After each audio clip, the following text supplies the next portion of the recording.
So, how does the city actually prepare for one of its biggest decisions ever? That's what Naperville's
Good evening and welcome to the April 7th Naperville City Council meeting. Roll call. Worley. Here. Gibson. Here. Holzhauer. Here. Jane. Here. Kelly. Here. McBroom. Here. Syed. Yep. White. Here. Wilson. Here. Please rise and join me in the Pledge of Allegiance. I pledge allegiance to the flag of the United States of America and to the republic for which it stands, one nation, under God, indivisible, with liberty and justice for all. First on our agenda tonight are awards and recognitions. We have 3 proclamations this evening, and Mayor Pro Tem Councilman Kelly will be presenting 2 of them. I'll be presenting the 3rd.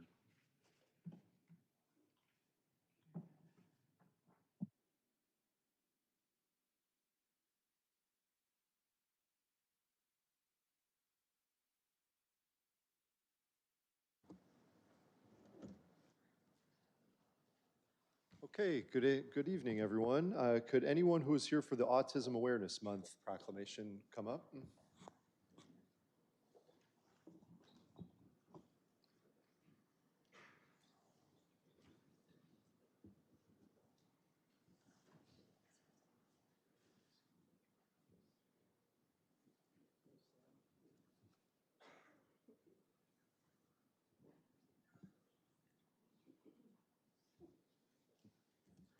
Okay. Whereas autism spectrum disorder is one of the most common developmental disorders characterized by challenges in social interaction, verbal and nonverbal communication, and repetitive behaviors. And whereas there is no cure for autism, and in 2022, the CDC reported that 1 in 31 children in the United States is diagnosed with autism spectrum disorder. Whereas early diagnosis and intensive treatment have been shown to provide significant improvements in communication, independent functioning, and inclusion within the family and community. And whereas it is important to recognize agencies that are dedicated to improving education, communication, life skills, and job opportunities, including Naperville School District 203, Indian Prairie School District 204, Little Friends, Ray Graham Association, Turning Point Foundation, Giant Steps, Western DuPage Special Recreation, Linden Oaks Behavioral Health, Naperville Park District, Community Access Naperville, Riverwalk Adult Recreational Services, and others. And whereas the City of Naperville is honored to work with these organizations to raise public awareness of World Autism Awareness Month throughout April. Now, therefore, I, Scott A. Worley, Mayor of the City of Naperville, do hereby proclaim April 2026 as World Autism Awareness Month in the City of Naperville.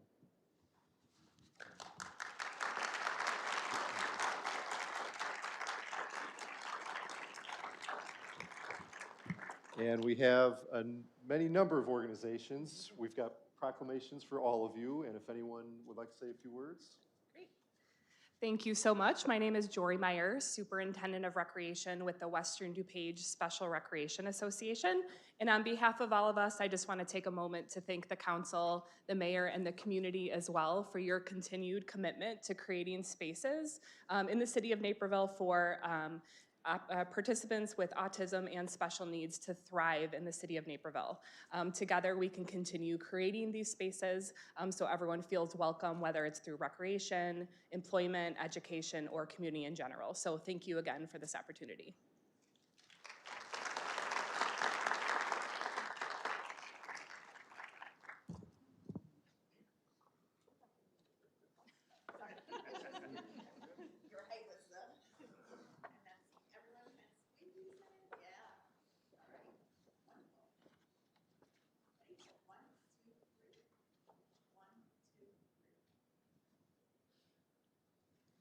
Thank you. Thank you. Thank you very much.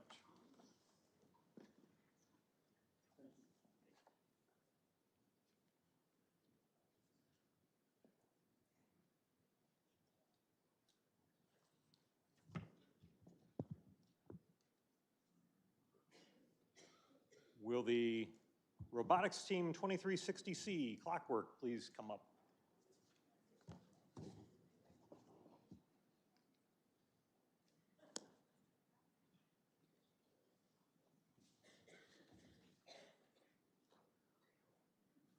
Where's the robot? All right.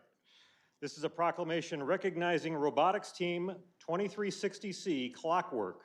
Whereas Team 2360C Clockwork, comprised of 5 sophomores from Neuqua Valley High School, Hardik Jain, Mahit Tandon, Akihoba,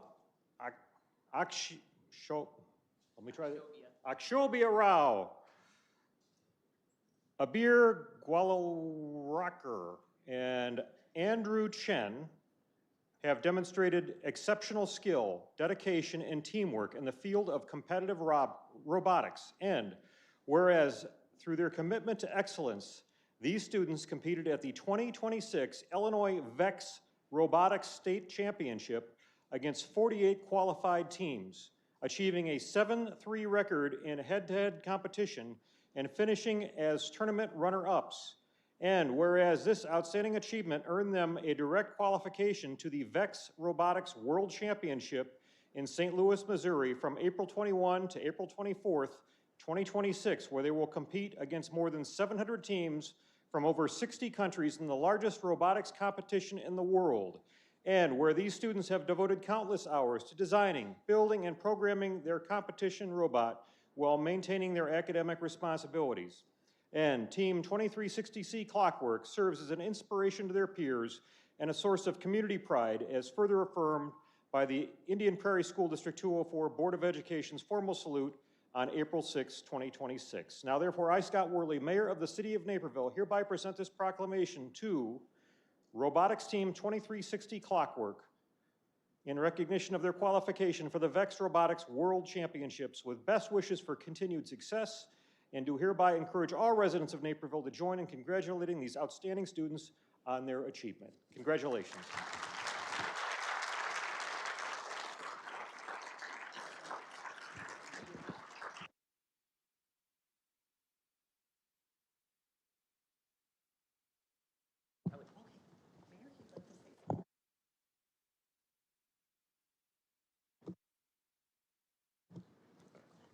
Good evening, everyone.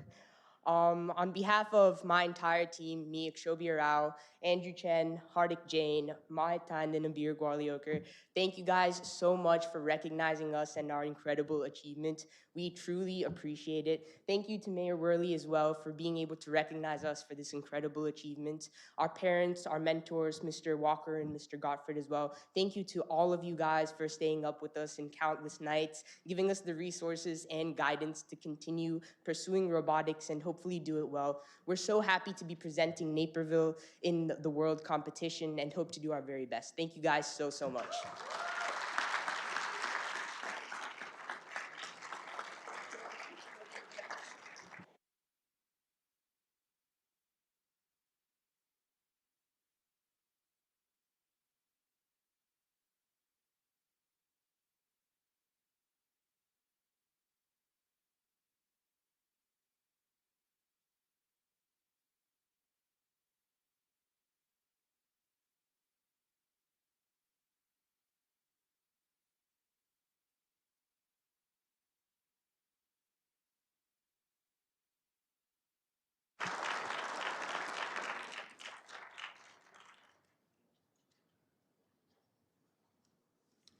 Okay, we've got one more proclamation tonight.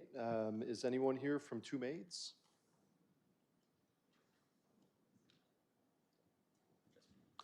Good. All right, tonight we are going to proclaim April as National Cleaning for a Reason Month in the City of Naperville. Whereas Naperville-based Two Maids is a locally owned and operated business dedicated to serving the community and believes in lifting each other up and giving back. And whereas for the past 20 years, Two Maids has partnered with nonprofit Cleaning for a Reason to provide free professional house cleaning services to cancer patients. And whereas a clean, safe, and healthy home can make a meaningful difference for cancer patients and their families, allowing them to focus on healing and spending quality time together during an already challenging time. And whereas April is designated as National Cleaning for a Reason Month, dedicated to raising awareness and funds to provide free home cleaning services to cancer patients.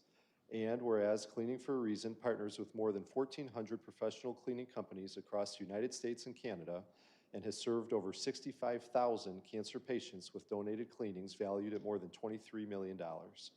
And whereas community support, including donations of any size, helps advance this vital mission, reaching more cancer patients and bringing care and comfort to families across Naperville. Now, therefore, I, Scott Worley, Mayor of the City of Naperville, do hereby proclaim April 2026 as National Cleaning for a Reason Month in the City of Naperville, and encourage all residents to recognize the contributions of two maids in cleaning for a reason.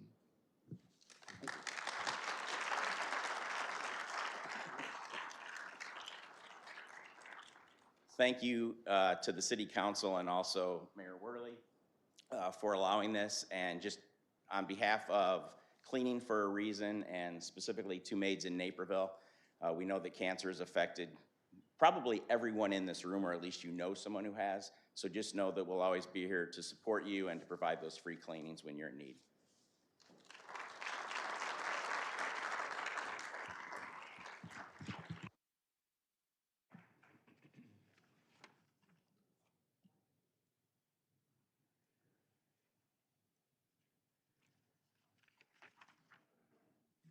Next is public forum. There are currently 20 speakers signed up for public forum.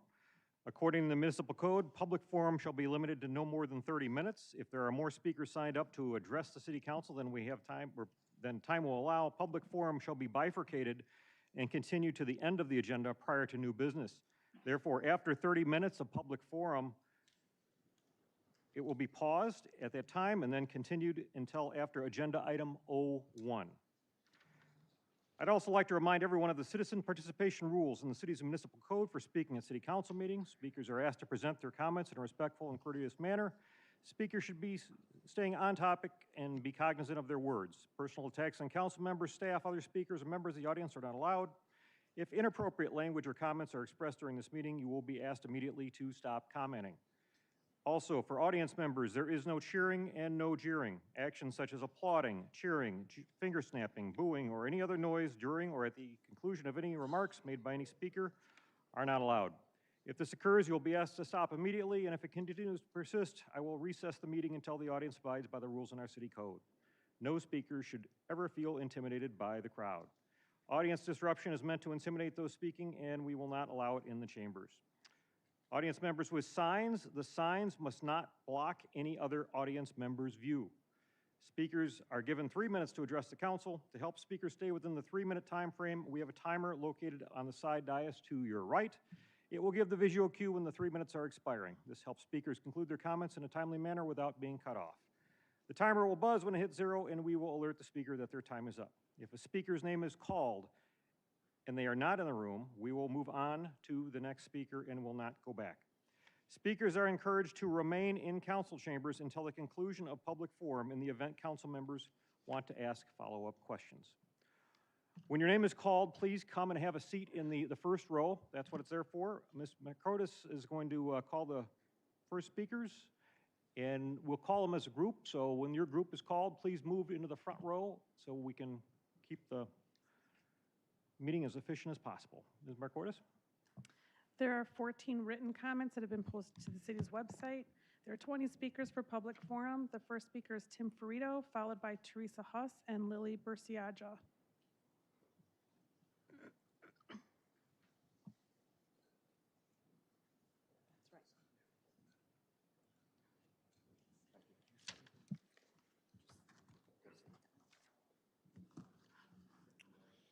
Good evening. My name is Tim Ferrito. I am a Naperville resident and co-founder of Affordable Naperville. Affordable Naperville is an independent, rapidly growing group of residents focused on one core issue: the rising cost of living in our city. We are especially concerned about those who can least absorb higher costs: families on fixed incomes, young households, and small businesses. Our mission is straightforward. First, we work to make affordability a top priority in major procurement and taxing decisions made by local government bodies, particularly decisions related to energy procurement, which will have long-term financial consequences for every resident. Second, we aim to educate the public using facts grounded in science and economics. Our goal is to provide a balance and clarity where discussions are often dominated by groups with agendas. To support this, we've launched a website, published regular newsletters, created a Facebook presence, and shared key highlights from PUAB meetings so residents can better understand the decisions being made on their behalf. On the screen, you will see snapshots of two of our website tabs. On the left is our newsletter tab, which contains links to all our issue newsletters, and on the right is our video tab, which contains key video segments of workshops held by PUAB and City Council. There's an abundance of information in here and encourage everyone to visit our website. Next, let me briefly explain why this is personal for me. I spent 8.5 years living in Southern California, starting in the early 2000s, where I worked as a gasoline trader for BP. I had a front row seat to major policy shifts across all California energy markets. Many of these policies were heavily influenced by environmental organizations and were implemented with limited regard to cost impacts. The result over time was clear: significantly higher energy prices for consumers. What concerns me today is that I'm hearing similar rhetoric locally.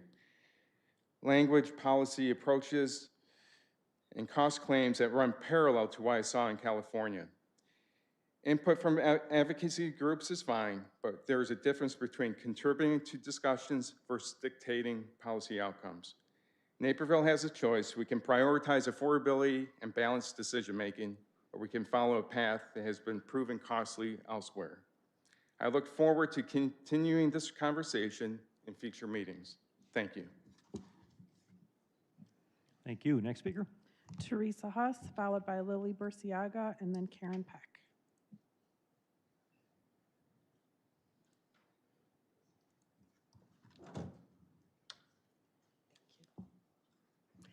Good evening. I'm Teresa Huss, a 25-year resident and part of the NEST leadership team. Tonight, we're asking you to update 3 mission statements to include sustainability. We are entering a period of long-term decision-making around energy procurement, sustainability planning, and alignment with CEJA state requirements. So this is exactly the moment when our guiding documents need to clearly reflect the values that should shape those decisions. We're already experiencing the effects of climate change. More extreme weather, higher air conditioning bills and insurance bills, record-setting temperatures. And our proposed edits are intentionally modest, cost-free, and fully compatible with the city's existing priorities. The examples on this slide show other Illinois communities that already use explicit sustainability language to guide their decisions. And our takeaway isn't that Naperville should copy any one city's wording. It's simply that including sustainability in guiding statements has become a mainstream governance practice and a way for cities to align long-term decisions with community values. And these are all meant to be living, dynamic documents that evolve as our city evolves and faces new environmental realities. We want our guiding documents to reflect the city we are today and the city we're planning for. Here are the first 2 proposed edits. For the city's mission statement, we add a single phrase: responsible environmental and sustainable planning. Everything else would remain exactly the same. For the Public Utility Advisory Board's powers and duties, the edit is similarly small. We add environmentally sustainable alongside quality, reliable, and cost-effective. That ensures that the advisory lens for utility investments consistently considers environmental stewardship and long-term impact. And finally, here's the proposed update to the NEU mission. It simply adds sustainability to the list of values that should guide long-term planning. It does not replace anything. So our request tonight is procedural. We ask that during new business, we get hands in the air to vote at the next council meeting to adopt these edits. And the timing is also appropriate as we approach the 56th anniversary of Earth Day on April 22nd, the day after our next meeting. Your vote would send a clear, positive signal that Naperville values responsible environmental stewardship while staying consistent with all of our fiscal and service priorities. Thank you for your consideration. Thank you. Next speaker. Lily Burciaga, followed by Karen Peck and Signe Gleason.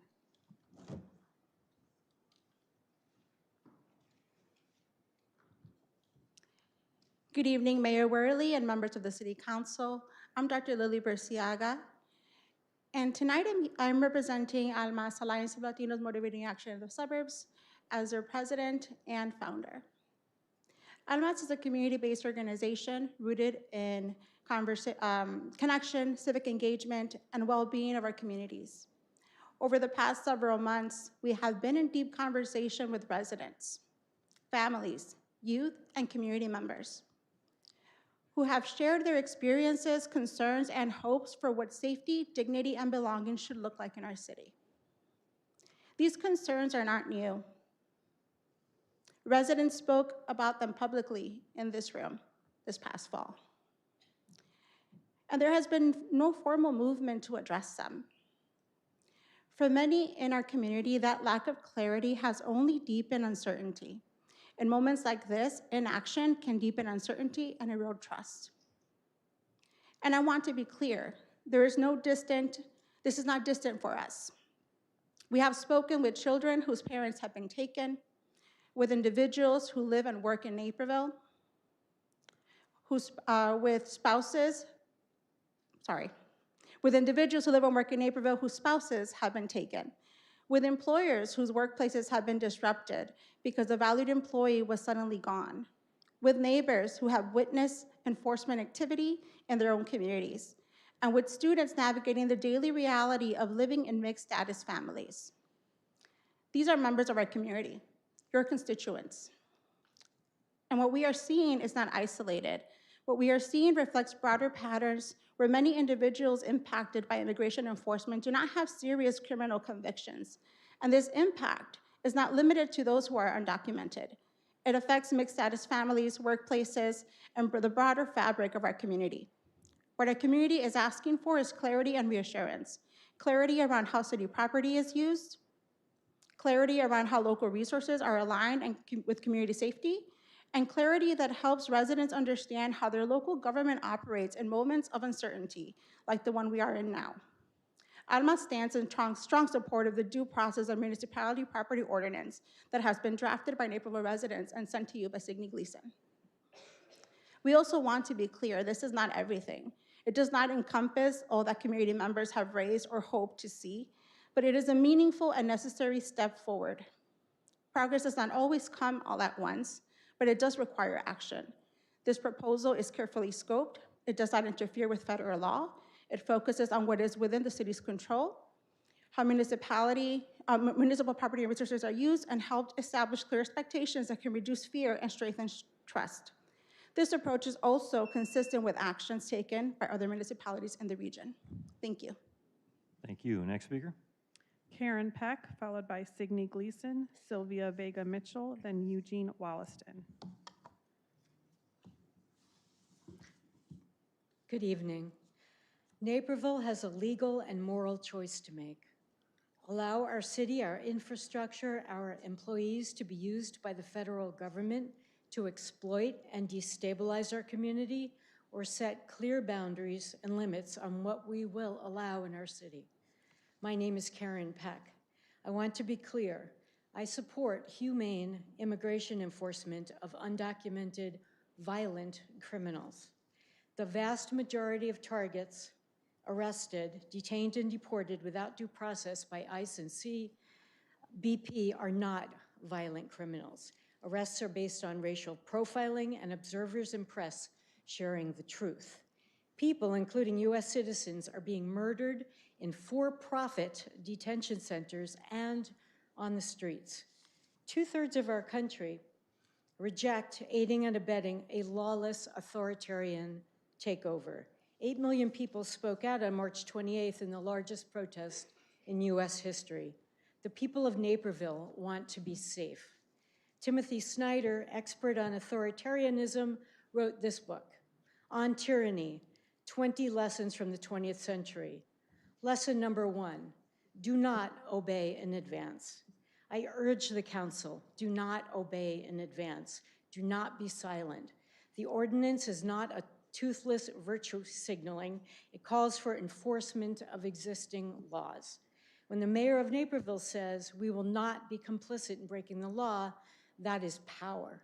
Setting clear limits is power. Naperville City Council has the power to reassert the oath you took to the U.S. and Illinois constitutions. The ordinance affirms that Naperville upholds the rights we are granted under the 1st, 4th, and 10th and 14th Amendments to the Constitution. Managing local property use is a 10th Amendment state right. The ordinance respects lawful federal authority. ICE and CBP are here now and will arrive in greater numbers. The administration admitted that overreach in airports is a test run for ICE intimidation at the polls, especially in Democratic-led states. We need assurance of our community's safety from lawless federal bullying and retribution. Now is the time to be proactive. Say yes to the law and no to lawlessness. I ask you to put the Naperville Due Process and Municipal Property Ordinance on your next City Council agenda, and then unanimously pass it. Thank you. Thank you. Next speaker. Signe Gleason, followed by Sylvia Vega Mitchell, Eugene Wollaston, and Stephanie Harrison. Good evening. My name is Signe Gleason. This is the second time I have come before the council to urge your leadership in standing up against the assault on the most vulnerable of us who live and work in Naperville. This evening, I'm urging the council to act and move to place the draft ordinance, Naperville Due Process and Municipal Property Ordinance, on the April 21st agenda for consideration and adoption.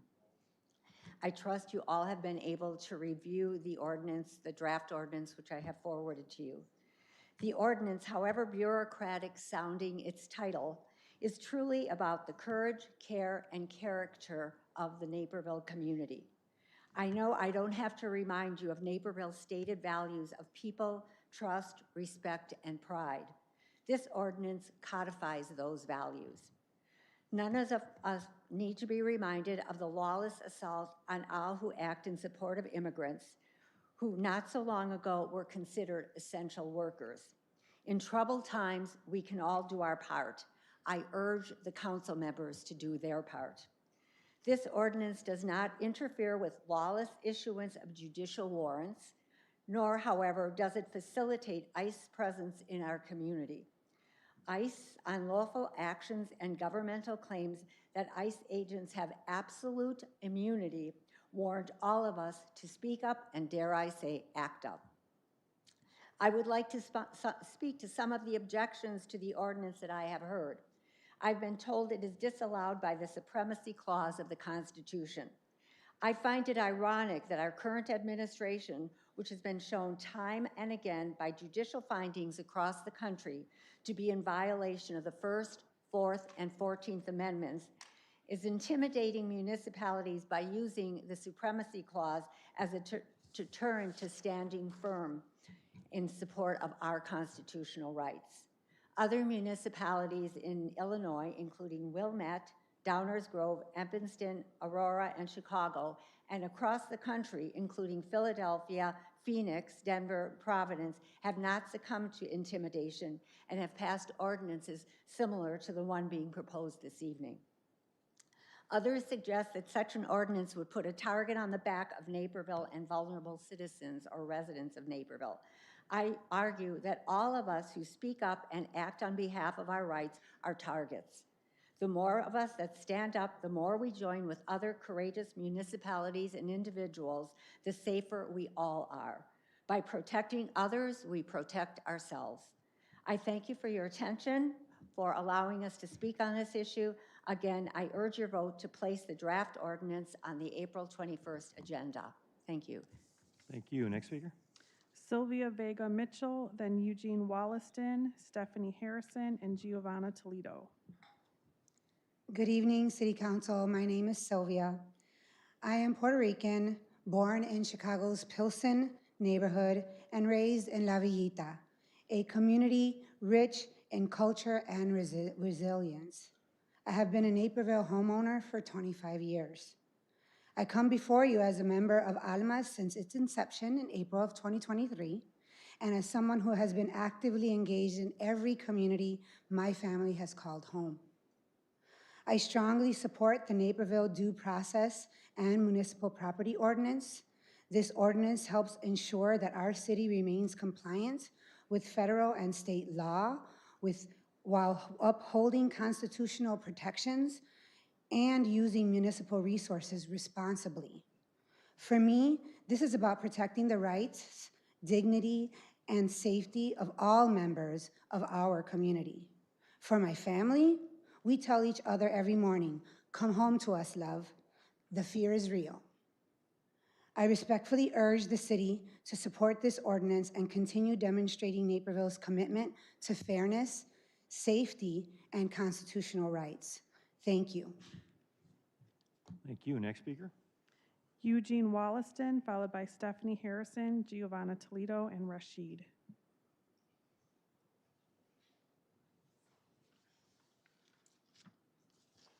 Good evening.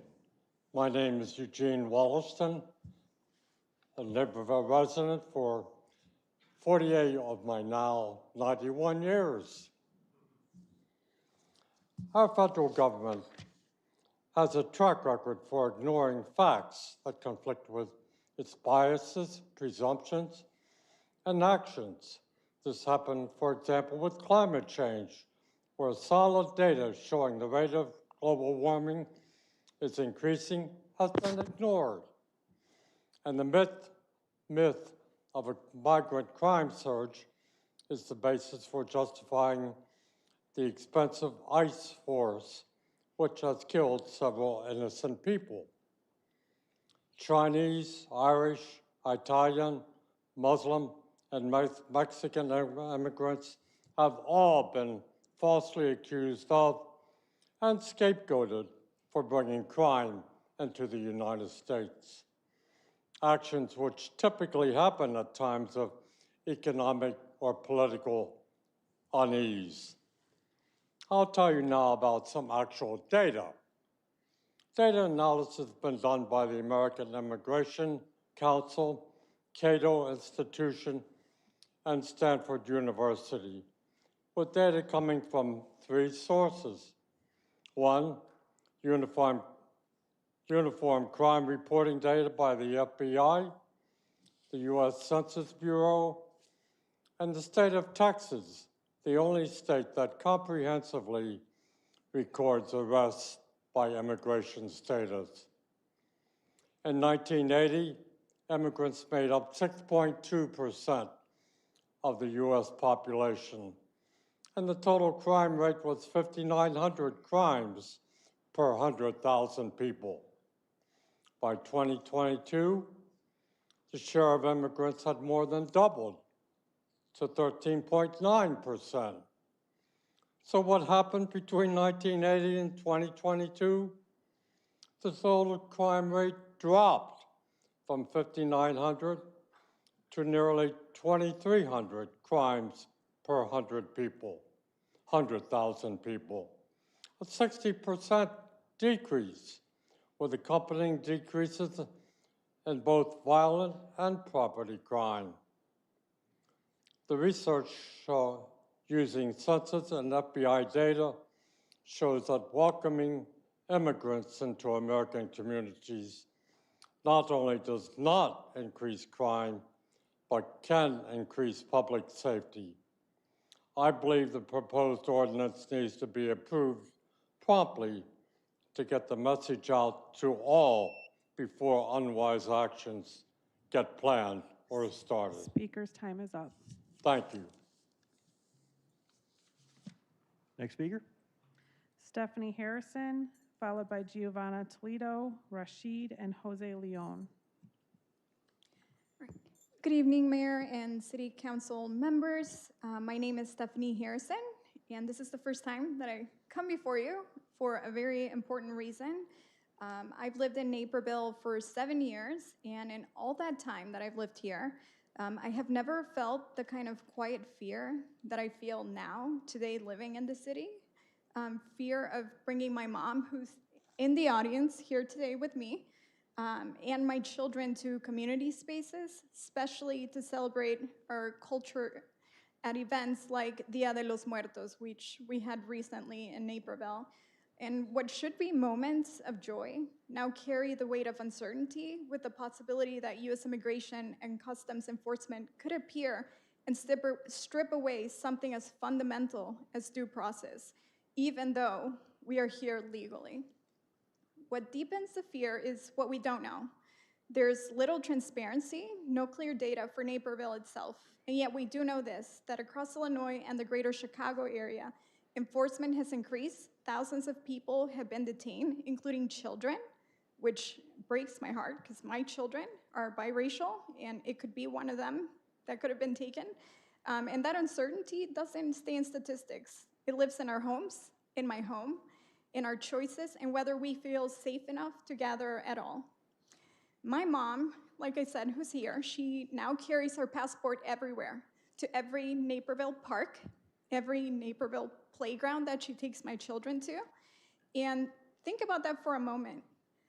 A 65-year-old mother holding on to proof of her right to exist here, to live here, simply to sit outside with her family. That is not the freedom we promise. That is not the community that we believe ourselves to be. Martin Luther King Jr. once said, "The arc of the moral universe is long, but it bends towards justice." And that arc does not bend on its own. It bends because people like you, leaders like you sitting in this place, bend it in our community. Tonight, I'm asking you to help bend that arc here in Naperville. Make it clear that due process is not optional, that transparency matters, that every family, no matter their background, can gather in public spaces without fear. Because justice should not feel distant. It should feel like home. Thank you. Thank you. Next speaker. Giovanna Toledo, Rashid, and Jose Leon. Good evening, Major World and members of the City Council. My name is Giovanna Toledo. I'm a proud Naperville resident, a mother of 4, and an educator who has the privilege of working with both districts, 203 and 204. And I am here tonight to ask you to support the Naperville Due Process and Municipal Property Ordinance. In my work with students and families across both districts, I see firsthand how a sense of security and trust in local institutions directly impacts the well-being of our children. When members of our community feel uncertain about their safety or their rights, it creates a ripple effect that touches our schools, our neighborhoods, our collective peace of mind. That is not abstract to me. I witness it in classroom and in conversations with our families, with our neighbors, who are simply trying to build a good life here in Naperville. Research consistently shows that children who feel safe and stable in their communities perform better academically, engage more fully in school, and develop into more resilient, contributing members of society. When sense of safety is threatened, even by uncertainty alone, the consequences show up in our classrooms first. As educators, we see it before anyone else does. And as a city, we have the power to do something about it. Naperville has always been a place that prides itself on being a welcoming home for all. This ordinance is an opportunity to protect that reputation with action, not just words. This is not a radical proposal. It is a principled one. I want to ensure that our city remains a place where everyone, regardless of any cultural background, can live and work without fear, knowing that our local resources are dedicated solely to our shared community safety. That is the Naperville I am proud to call home. And that is the Naperville I want our children to grow up in. I respectfully ask this council to support the Naperville Due Process and Municipal Property Ordinance and continue demonstrating our city's commitment to constitutional rights, community safety, and the responsible use of municipal resources. Thank you for your time. Thank you. Next speaker. Rashid, and then Jose Leon. Good afternoon, Mayor, City Council. My name is Qasim Rashid. I'm a human rights lawyer here in Naperville. I'm here to speak about this ordinance that we are asking y'all to vote on in 2 weeks and adopt. And I want to start just by establishing this very basic principle. We're not asking you to solve all the world's problems as it relates to ICE. We're asking you to simply adopt this ordinance to say that when the federal government is failing to uphold due process of law, we here in Naperville will do so. Now I'm going to talk about three really important things. One, the precedents that Naperville has set in the past. It was the city of Naperville that set forth a firearms ordinance that went to the Supreme Court and was challenged and was upheld, that Naperville did things right. We led from the front and we demonstrated to the nation, the state, and the country that when we lead with our values to uphold true justice and due process, we are successful. That's what we're asking to do here. Two, I want to talk about what the American people want.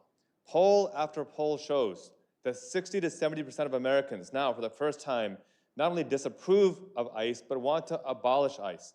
And the reason they want to is because ICE memos themselves dictate that they will not hold themselves accountable to due process of law, that they will not follow judicial warrants, that they will decide arbitrarily on their own when they will enter people's homes, when they will arrest people, when they will deny people the ability to speak to counsel. I've been at the Broadview facility numerous times and seen firsthand how ICE treats people simply for peacefully protesting. As a human rights lawyer, I study how nations around the world devolve into fascism. And the very first step, every single time, is the dehumanization of the other and the denial of due process of law, and that is what we're seeing happen right now. And finally, I want to give you the actual statistics of why this moment is so urgent. Our federal government is failing, and I don't just mean the Republicans in charge, I mean the Democrats in charge as well, who continue to fund DHS despite their violations of due process of law, including the congressman of this very district continue to fund DHS. We are seeing massive cowardice on the federal level. You contrast that with what ICE has actually been doing. A report from as far back as 2019, reported by The Guardian and by NPR, shows that there are 5,000 documented cases of child sexual abuse of migrant children by ICE and DHS. Studies show right now that they are building concentration camps, and here in Chicago, 97% of the people that they detained had no criminal record whatsoever. There are examples in Louisiana of women being raped in ICE facilities. And so the ask of you, the power that we have invested in you, is to simply say that we will uphold the US Constitution, we will uphold due process of law, and we will ensure that every person who lives in this municipality, in this city, will be protected by these principles guaranteed to every single person that the Constitution covers, which is every person in the United States of America, regardless of status. Thank you. Thank you. Next speaker. Jose Leon. Good evening. My name is Jose Leon, and I am the proud son of immigrants, both Mexican and Panamanian. Some of you may know me. I've come here today, and I'm sorry I'm not dressed.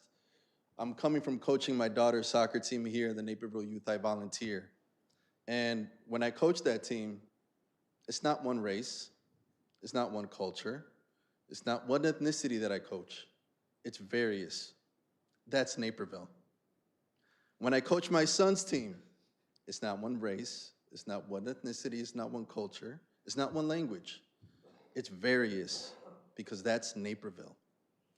Go to a park, go outside, go to the Naperville Riverwalk, go to a school after school, and what do you see? You see families from various cultures, races, Hispanic, Muslim, where you call it, from all over the world, coming together with their children here in Naperville to live in peace. So I am in support, and I urge this council to support the Naperville Due Process and Municipal Property Ordinance. I find it kind of interesting that earlier today, we had the robotics team. What do you think they represented? They didn't come from one race. They didn't come from one ethnicity. They came from various different cultures, ethnicities, and they all spoke different languages. And yet, look how they represented Naperville. That's why it's important to pass this ordinance, to show support. And I say this on a personal level. And I'm sorry, I don't mean to attack when I say this. You don't know what it's like to walk the street and know that you can be harassed and you can be detained simply because of how you look. I want you to look at me, because that's what I have to do. I was born in this country. I'm a US citizen. But because of how I look, I can be treated other than. That is not America. That's not Naperville. When I'm out in public, I speak Spanish to my kids. Because I speak Spanish to my kids, I can be detained. I don't know if you're ever going to know what that feels like, but I can tell you it's not a good feeling. That's not America. That's not Naperville. I don't want to say, the other thing I want to end with is, Police Chief, I want to thank you, because at every protest, the police officers have always been respectful and in support and kept us safe on the protest. I want to thank you for that. Thank you for your time.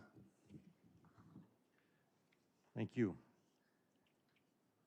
At this time, we will stop the public forum until after agenda item 01, where we will reconvene public forum with Speaker Ms. Hawken. Next item is the consent agenda. May I have a motion to use the omnibus method to approve the consent agenda? Councilman White. Mayor, I move to use the omnibus method to approve the consent agenda. Second, Kelly. All those in favor, sign aye. Aye. Opposed? Motion passes 9-0. Councilman White, may I have a motion to approve the consent agenda? I move to approve the consent agenda, removing items I-17 and I-33. Second, Kelly. We have a motion and a second. Ms. Marcotis, please read the consent agenda minus I-17 and I-33. There is one position statement and one written comment relative to items I-23 through I-27 that have been posted to the city's website. Approve the March 18, 2026 regular city council meeting minutes. Approve the city council meeting schedule for April, May, and June 2026. Approve the amended March 3, 2026 regular city council meeting minutes. Approve an appointment to the Special Events and Community Arts Commission. Approve the award of an RFP for website hosting solution and content management system to Civic Plus LLC for an amount not to exceed $307,651.78 and for a 4-year term. Approve the award of an RFP for electric utility engineer to SynchroGrid Inc. for an amount not to exceed $960,000 and for a 2-year term. Approve the award of option year number 2 to a contract for brush collection services to Steve Piper and Sons and Trees R Us for an amount not to exceed $262,500. Approve the award of option year number 2 to a contract for single and 3-phase transformers to Deco Supply Company, Inc., Emerald Transformer PPM LLC, UUSCO of Illinois, Utility Supply and Construction Company, WEG Transformers USA, and Wesco Distribution for an amount not to exceed $900,000. Approve the award of cooperative procurement for pipeline packer injection grouting of the South Interceptor Phase 1 to Hare Construction, Inc. for the amount not to exceed $531,200 plus a 3% contingency and for a 9-month term. Approve the award of cooperative procurement for 2026 sanitary sewer manhole rehabilitation to Hare Construction, Inc. for the amount not to exceed $496,071.30 and for a 7-month term. Approve the award of cooperative procurement for track-mounted digger, derrick, and trailer replacements, units 26, 87, 454, and 465 to Alltech Industries, Inc. for an amount not to exceed $485,680. Approve the award of bid for street sweeping services to Lakeshore Recycling Systems LLC for an amount not to exceed $201,932 and for a 1-year term. Approve the award of change order number 1 to a contract for centrifuge control panel replacement Phase 2 and polymer feed system replacement to William T. Connolly, Inc., doing business as Connolly Electric Co. for an additional 275 days. Approve the award of change order number 1 to option year number 2 of a contract for transmission and distribution engineering services to Primera Engineers for an additional 271 days. Approve the award of change order number 1, option year number 3, to a contract for municipal center security services to Talon Premier Security for an amount not to exceed $50,000. Approve the award of change order number 1 to a contract for central elevated tank construction to Phoenix Fabricators and Erectors LLC for an additional 91 days. Approve the award of change order number 9 to a contract for North Aurora Road underpass design to Trans Systems Corporation for an amount not to exceed $16,811. Approve the award of single source procurement for CityWorks Premium Enterprise License Renewal to Azteca Systems LLC for an amount not to exceed $114,594.48 and for a 1-year term. Approve the award of single source procurement for leaf disposal services to BioAg Inc. Adopt the resolution approving the leaf disposal agreement between the city and BioAg Inc. And approve option year number 3 to a contract for leaf disposal to Creekside Compost LLC and to Steve Piper and Sons for a combined amount not to exceed $350,000.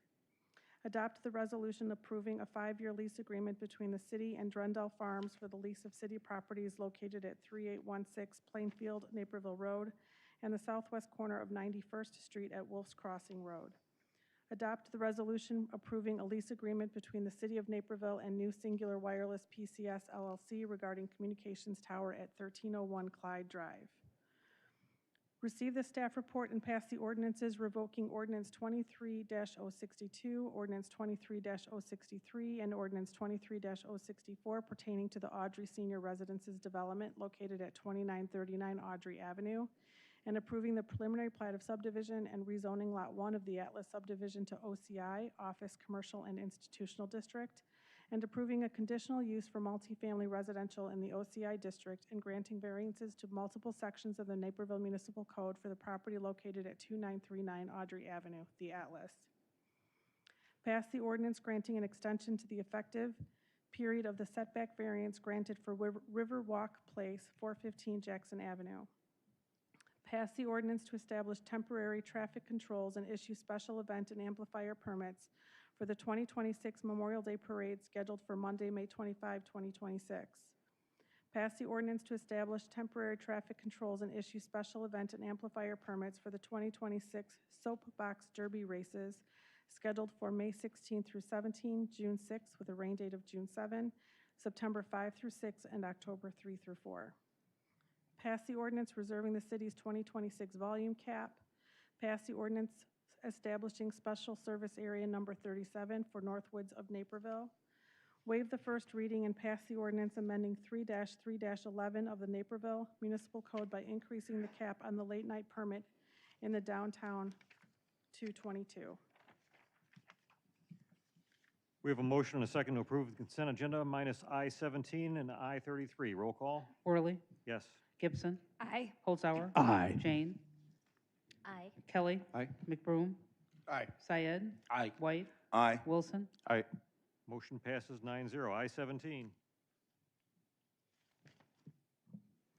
Approve the award of change order number 4 to a contract for Eagle Street Gateway and Accessibility Improvements Project to Baumgartner Construction, Inc. for an amount not to exceed $227,607.48. Councilwoman Gibson? Yeah, thank you, Mayor. I pulled this item because it's a fairly large change order, and it's the 4th on this project, so I was just hoping we could hear from staff an explanation of the change order. Director Loudon? Thank you. Jennifer Loudon, Director of TED. So this change order is intended to account for increased quantities for several of the pay items. So the scope of the project did not change. This is really to just provide additional payment to our contractor Baumgartner for completion of the scope of work that was intended through the plans and specifications. What we found at the conclusion of the project was that several of the pay items, the numbers that were used for bidding purposes were lower than what was actually required to complete the project. So based on documentation provided by the contractor as well as detailed measurements and as-built quantities that were taken post-completion of the project, we did determine what the true quantities should have been, and so this accounts for that change. Okay, thank you. So just to clarify, there were 2 bidders for this project back in 2024. Yes. The second bidder was about 500,000 below, but we expect that these change orders would have applied had we gone with that. Yes, bidder as we well. expect that this would have applied regardless of which contractor was awarded the contract. Okay, that's helpful. Thank you. It's really helpful in the reports when we see multiple change, if there's been multiple change orders, to see them all there. I wonder if we've considered tracking change orders by contractor, so that way if we are seeing multiple change orders from a specific contractor, my understanding is this is atypical of Baumgartner construction. Yeah, I would say that this is an atypical change order. I'm, not aware of a consistent history, specifically with Baumgartner, that would be a similar situation. Is that something we track? Are we able to identify contractors that come back with multiple? Because I feel like we see a lot of change orders on the agenda. Not all of them are monetary, but is that something we can keep an eye on? I mean, I would say, and I'm kind of looking over at Director Munch as well from procurement. I mean, certainly for TED contracts, we can keep track of that, and that's a conversation that we have, with our contractors. And we can certainly, we have pre-construction meetings with our contractors. We can, be clearer with them that, this is not the goal, and take a harder look at our quantities and how that we're putting out for bid going forward.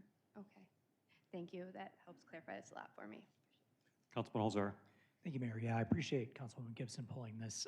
I guess a follow-up question for Director Loudon would be, if we provided quantities for materials that we expected to be used in this project, and then those are inaccurate, in a normal bidding process, who's responsible for verifying those quantities before a bid is placed? Like, is that on the city? Is it fair to say we screwed up, or is that still the responsibility of the bidder to do its own estimate of the materials to be used? I would say generally the bidders are expecting that the quantities provided are what, is necessary in order to, complete the scope that's requested through the bidding process. I guess, if I may, Mayor. Go ahead. A follow-up to that, and maybe it's a question for Mr. Krieger, because it probably applies to all bids. How frequently would you expect that our estimates of materials would be off? Is this a common thing? Mr. Krieger. Thank you, Mr. Mayor. For anything that involves digging, they will almost always be off, sometimes heavy, sometimes a little bit light, just because you don't know what you find when you start digging. Obviously, this one was more significant than what we would normally see, but for any construction projects that really require excavation, there will typically be some changes from what we put out in the RFP or bid package. Okay, thank you, Mayor. And just as a final comment, I plan to vote for this, but I do think Councilwoman Gibson brings up a pretty good point that this number of change orders on one project, when it was already a higher bid than the other one, is something that merits a close look and maybe a learning opportunity. Thank you, Mayor. Councilman McBroom. Thank you, Mayor. I appreciate this series of questions. I was trying to determine, and I think Councilman Holzar just cleared it up, that, would you call this a mistake, and who made a mistake? So we gave a quantity in the RFP. They followed they bidded that quantity, and it turned out that, so is that a common thing, or it just? Director? No, I would say that that's not typical, that there would be a bust in the quantities to this level. So that's not typical. Okay.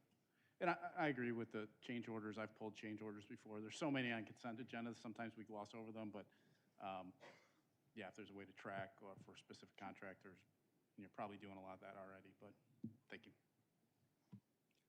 Councilwoman Gibson? Sorry, I forgot to turn off my microphone. No worries. Councilman White, may I have a motion for I-17?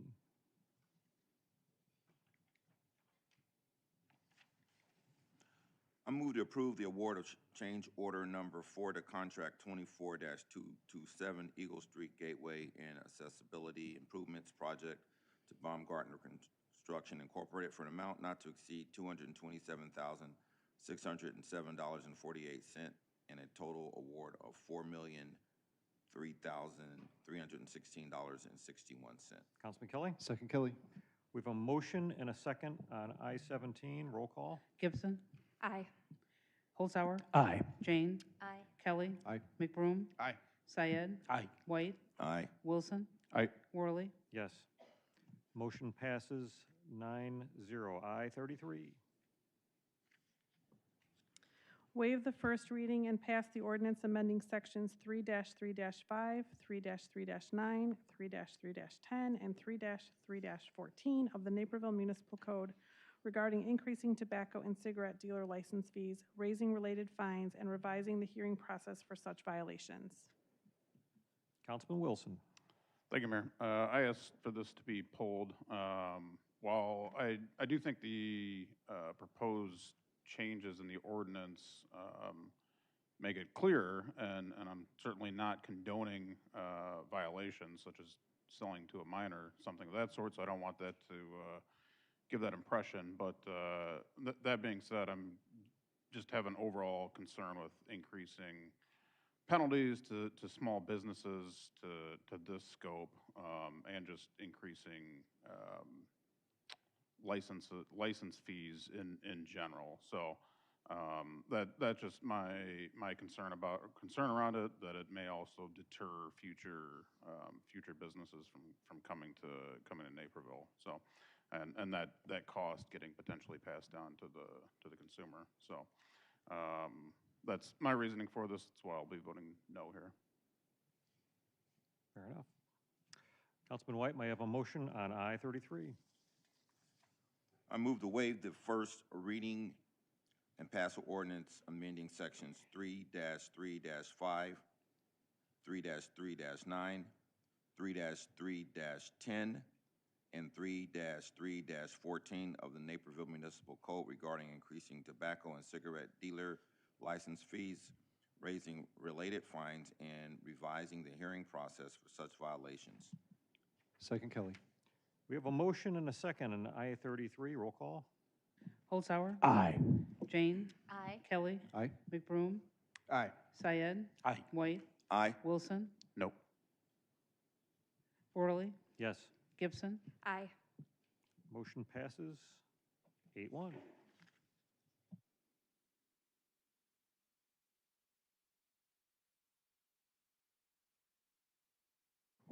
Item J1. Receive the staff report and conduct the public hearing to consider the annexation agreement and related ordinances for the property located at 7 South 731 Olson Drive, Kerrigan Estates. The public hearing for Kerrigan Estates is now open. Anyone who wishes to speak may come forward now. Seeing no one, the petitioner does not want to speak at this point? That's correct. Okay. Questions only. Okay. Councilman White, may I have a motion to close the public hearing? I move to close the public hearing. Second Kelly. We have a motion and a second to close the public hearing. All those in favor sign aye. Aye. Opposed? The motion passes 9-0. The public hearing is now closed. Councilman White, J2. I move to pass the ordinance authorizing the execution of annexation agreement. Second Kelly. We have a motion and a second to pass J2. Roll call. Jane. Aye. Kelly. Aye. McBroom. Aye. Syed. Aye. White. Aye. Wilson. Aye. Worley. Yes? Gibson. Aye. Holzhauer. Aye. Motion passes 9-0. Councilman White, J3. I move to pass the ordinance annexing 7 South 731 Olson Drive for Kerrigan Estates. Second Kelly. We have a motion and a second on J3. Roll call. Kelly. Aye. McBroom. Aye. Syed. Aye. White. Aye. Wilson. Aye. Worley. Yes? Gibson. Aye. Holzhauer. Aye. Jane. Aye. Motion passes 9-0. Councilman White, J4. I move to pass the ordinance rezoning 7 South 731 Olson Drive for Kerrigan Estates to R1A upon annexation. Second Kelly. We have a motion and a second on J4. Roll call. McBroom, Aye. Syed, Aye. White, Aye. Wilson, Aye. Worley, Yes? Gibson, Aye. Holzhauer, Aye. Jane, Aye. Kelly, Aye. Motion passes 9-0. Councilman White, J5. I move to pass the ordinance approving a preliminary final plat of subdivision for Kerrigan Estates. Second Kelly. We have a motion and a second on J5. Roll call. Syed, Aye. White, Aye. Wilson, Aye. Worley, Yes? Gibson, Aye. Holzhauer, Aye. Jane, Aye. Kelly, Aye. McBroom, Aye.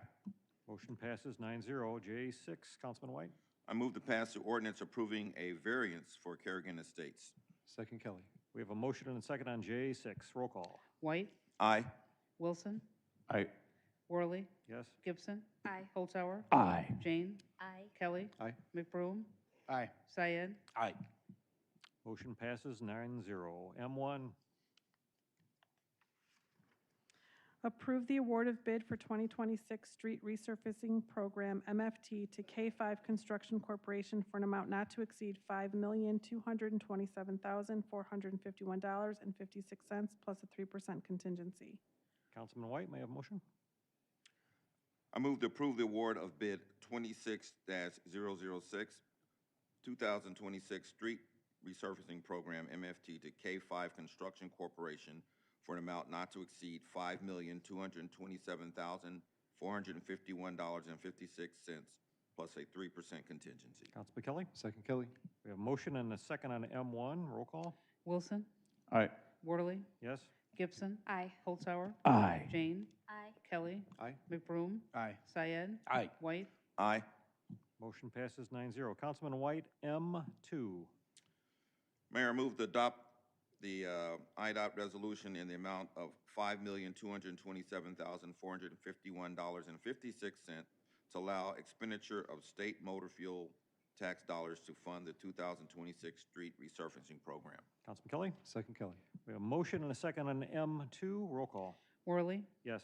Gibson, Aye. Holzhauer, Aye. Jane, Aye. Kelly, Aye. McBroom, Aye. Syed, Aye. White, Aye. Wilson, Aye. Motion passes 9-0. Item 01. Receive the initial electric utility presentation and reach consensus on content to be provided in future presentations. There are 7 speakers on this item. First speaker is Jim Falar, then Tim Ferrito, then Rich Sternal. And as a reminder for the speakers, the 3-minute time and 3-minute timer rules are in effect, as well as the other council chambers rules. Good evening. I'm Jim Falar. More than 2 years ago, IMEA sent Naperville a straightforward renewal proposal. There was no bullying or arm twisting, as activists and even some city council members have claimed. While the city council has pondered this decision, here are some recent developments that have unfolded. Market data, as shown in this slide, released last month showing the unabated increases in renewable energy prices. 3 independent reliability reports were released, painting a grim picture for the grid serving Naperville. These were the Illinois Power Agency's Resource Adequacy Study, NERC's Long-Term Reliability Assessment, and PJM's Market Monitor Report. The IPA projects capacity shortfalls in PJM beginning as early as 2029. NERC places Northern Illinois in the high-risk category, warning of impending electricity shortages also developing as early as 2029. Both warn of the same thing, at worst blackouts or brownouts, and at best continuing skyrocketing costs. PJM's Market Monitor states that both real-time and wholesale electricity prices increased by about 50% last year. And we know capacity prices increased by over 900% the last 2 years. The heat map MIT Electricity Price Hub released just last week shows retail electricity prices in DuPage County have risen 45% in the last 3 years. Naperville's rates increased 16% over that same time period. At the January 2026 IMEA board meeting, it was disclosed that IMEA's energy portion of their billings to members is 6% lower today than 2014. Equally important, the public has been shown the real facts about Naperville's carbon footprint. The often repeated claim the city burns 80% coal is a lie. Naperville draws power from the local PJM grid, which is dominated by carbon-free nuclear generation from reactors that literally surround us. These are supplemented by clean-burning natural gas peaker plants. Naperville's real-life carbon footprint can hardly get any lower. Pumped out on me. The data is in. Expert studies show electricity shortages are imminent. The market understands this and prices are rising accordingly. All the data you need is already in your hands. There is nothing new you will learn over the next 5 months regarding options. The exception might be that indecisiveness will cost the citizens of Naperville Your time's up, sir. tens of millions of dollars. Next speaker. Tim Ferrito, followed by Rich Sternal, and then Steve Cushman.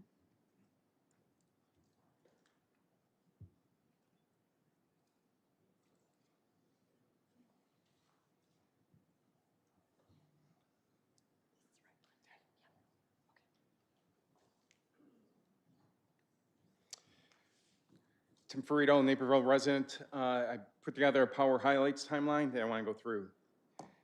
In 1954, the first practical solar cell was created and put into service 4 years later. In 1957, the first commercial supercritical boiler was put into service.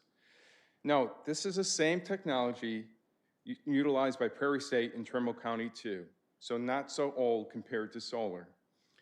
In 1978, the federal investment tax credit for solar was established. The original plan was for 4 years. It was extended 15 times and is now finally coming to an end. In 2007, the Illinois Renewable Portfolio Standard was passed, creating a REC system with emphasis on solar build-out and funded by utility customers. Next, the Executive Office increased federal emissions regulations focused on coal power. This was followed by a drop in natural gas prices due to years of fracking. This led to a 1-2 punch that knocked out 40,000 megawatts of coal power across the PJM system. PJM and other analysts highlight this is a contributing factor for the capacity supply problems in the PJM system today. In 2021, the Illinois Climate and Equitable Jobs Act, known as CEJA, was passed. This mandates a future phase-out of all Illinois coal and natural gas power plants. In 2022, the Federal Investment Reduction Act was passed, which allocated a large amount of tax dollars, again, towards renewables. Note, as of 2026, most coal power plants built after the year 2000 remain in service. Furthermore, Prairie State and Trimble County are important baseload providers with high utilization rates. They are needed. In 2030, the first wave of CEJA shutdowns will take place. 9,400 megawatts of dispatchable power will be shuttered, mostly in northern Illinois. This will have a big impact. This power is equal to 76% of Illinois' total nuclear power. And on an accredited capacity basis, it will take 80,000 megawatts of solar to replace this shutter capacity. These shutdowns are at the heart of CEJA, so there's a high probability they will happen. In 2035, the second CEJA wave will hit. This will shutter another 4,000 megawatts. In closing, Illinois has a defined fossil fuel phase-out plan. We should just adhere to it. Accelerating it locally risks exposing residents to significant price increases. If CEJA is revised, it will likely be due to real supply and cost pressures. Thank you. Thank you. Next speaker. Rich Sternal, followed by Steve Cushman, Ashley Pennick, and Joe Huss.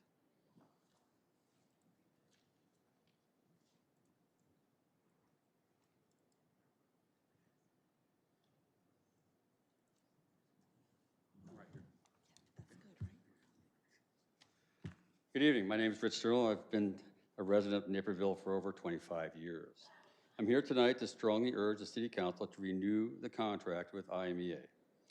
At this point, additional studies, workshops, and delays are simply a waste of time, resources, and taxpayer money. This council has already spent more than 2 years reviewing this issue. The facts are known, the options are clear, and the time for analysis has passed. What has become increasingly concerning is the pressure being applied by activist groups. I have personally witnessed individuals suggest that unless the council follows their demands, there will be political consequences in the next election. One individual even implied a small percentage of voters put you in office as if that entitles them to control your decisions. That is not representative government works. You were elected to represent all the residents of Naperville, not just the most vocal 10 to 12%. The importance of the reliability was highlighted just weeks ago when EF1 tornado went through solar power farms out in Indiana. Tornado Northern Indiana caused significant damage to large-scale solar installations impacting millions of panels and hundreds of megawatts of capacity. Events like this raise legitimate questions about resilience, recovery, and the true cost of energy sources when disruptions occur. These are factors that must be weighed alongside any long-term planning decisions. This is not about ideology, it's about ensuring dependable, reliable, and cost-effective energy for our entire community. It's time for the City Council to act. The continued delay in decision only create uncertainty for residents and businesses alike. Each of you knows the responsibility you carry. I urge you to move forward. Make a decision and prioritize the long-term reliability and stability of Naperville's energy supply. Thank you. Thank you. Next speaker. Steve Cushman, followed by Ashley Pennick, Joe Huss, and Richard Stark. See it over there, right on. No, it's okay. Is this the map, right? Hi, my name is Steve Cushman. I'm a longtime resident of the City of Naperville. I'm here today to talk about the IMEA contract and two authoritative assessments that were recently issued. First was discussed by a previous speaker, the North American Electric Reliability Corporation, or NERC. This is from the executive summary of that report. It's a recent report, December 2025, about as recent as can get. And what it does is it shows the areas. Well, first of all, NERC is responsible for monitoring the electric grid to make sure that it's going to work when we need it to work, which is essentially 24/7. Electricity, as we all know, is a key component of the fabric of modern society. If it doesn't work, things go downhill real fast. Their report lists areas of high risk. Red, of course, danger signal is high risk. As you can see, we're right in the middle of a big red blotch on the map on the overhead projector. Also, this was reaffirmed by the Illinois Power Agency, essentially with the same conclusion. What is the conclusion? Both identify 2029 to 2030 as the onset of serious capacity shortfalls across the Midwest, precisely when Naperville would need to scramble for replacement supplies if it walks away from the IMEA contract. Why is this happening? Explosive demand growth is one reason. Thermal retirements, that is, retiring coal and natural gas plants, outpacing new additions that are needed to serve this demand. Solar and batteries dominate the queue for new energy coming online. But as we all know, solar does not provide base load power. It can't be relied upon. It's intermittent. And when it's not there, or what that other slide showed, with a storm coming through and wiping out a solar field. This is not a good way to go for the city. IMEA came to the city 2 years ago asking for renewal. And here we are 2 years later. There's 32 member communities in the IMEA group, and essentially all of them, I believe 29, have already renewed the contract.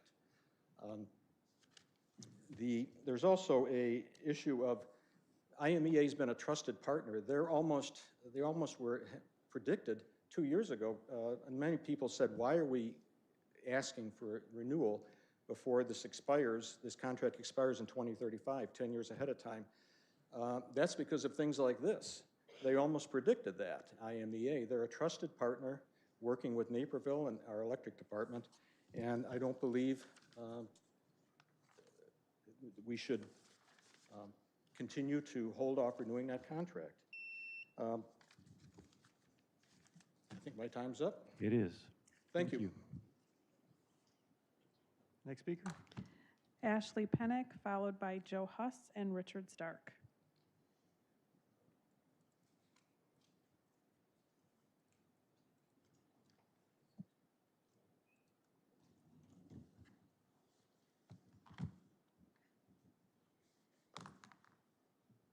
Mayor, members, City Council, Ashley Pennick with Affordable Naperville. I'm going to read verbatim from a newsletter from the website Protect Your Family's Future. Don't let activists take away Naperville's $700 million investment. Each month when you pay your Naperville electric utility bill, you're building a stronger economic future for your family and community. Unfortunately, a small group of environmental activists known as NEST is pushing to take that benefit away. Background on your investment. Since 2011, a proportion of your monthly electric bill has supported assets purchased by Naperville's low-cost power supplier, the Illinois Municipal Electric Agency, IMEA. This isn't a separate line item on your bill. It's built into your electricity rate. IMEA uses these funds from member communities to pay down the debt on 2 reliable low-cost power plants. We refer to these payments as investments because they deliver both immediate and long-term benefits, affordable and reliable electricity. When IMEA's debt is fully retired in 2035, these fees will end. At that time, Naperville's electricity rates are projected to drop significantly by about $27 million annually in savings for residents, businesses, and the city as a whole. That's real money back in your pocket. Am I overpaying for electricity today? No. According to the city's own analysis, even including these investments, Naperville ratepayers pay 20 to 30% less for electricity than neighboring communities served by ComEd. The investment from 2011 to 2035, Naperville ratepayers have contributed approximately $700 million towards beneficial ownership of these power plants. Why is this $700 million at risk? NEST and other activists, many of whom do not live in Naperville, are advocating that the city exit IMEA when the current contract expires in 2035. If successful, Naperville could walk away from its $700 million investment with nothing to show for it. This is like paying off a 30-year mortgage and then abandoning the house.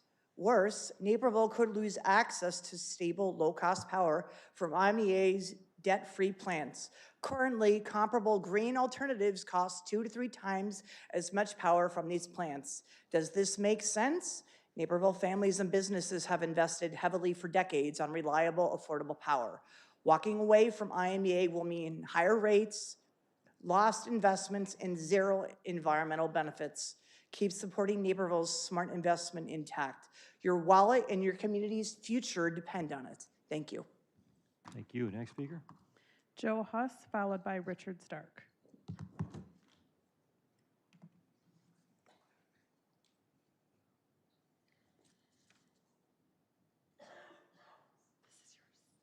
It is. Okay, perfect. Just use that to go down. Thank you. My name's Joe Huss. I'm a 25-year Naperville city resident, and I serve as the Nest Energy Team Chair. And we appreciate the city's efforts to explore additional options for purchasing electricity, and we thank Director Groth and his team for preparing the presentation. My public comments is just intended to better understand the approaches that are being presented, and then offer a few suggestions as we move forward. The energy team raised several questions which are on this slide. We just sent them to Director Groth yesterday And you can see we're just trying to clarify the approach. The second part of our questions are around assets, because some of the options have assets in them. We're just trying to better understand the assets that are being considered. If you look at the chart on the lower left, you can see, depending on the asset that's selected, the time from concept to operation varies quite a bit. So which assets are being included in the timelines that are being presented?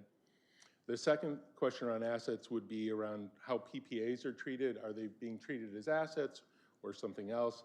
And then finally, the chart on the right is from the Department of Energy, and it shows the kind of assets currently in the pipeline in Illinois. For the timeline, are we considering assets in the pipeline that are being built or only brand new assets? In terms of our recommendations, I have a few. I just want to call out a couple. First, we just suggest that presenting these presentation materials as early as possible before each meeting. That'll give residents time to review the information, come prepared with thoughtful questions. And then second, in the past, we've discussed inviting other vendors to present or answer questions, similar to what we did with IMEA at the PUAB meeting. Since the schedule is being developed, it would be worthwhile to see if some vendors were willing to participate and respond to some of the questions.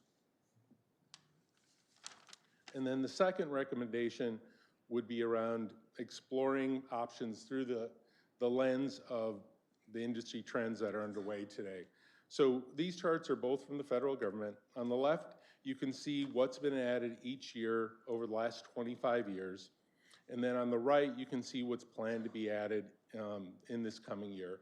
So reviewing this information helps us understand where the market's headed, what others are investing in, and consider how we can align with these industry trends. So thank you for your time. Thank you. Next speaker. Richard Stark, last speaker.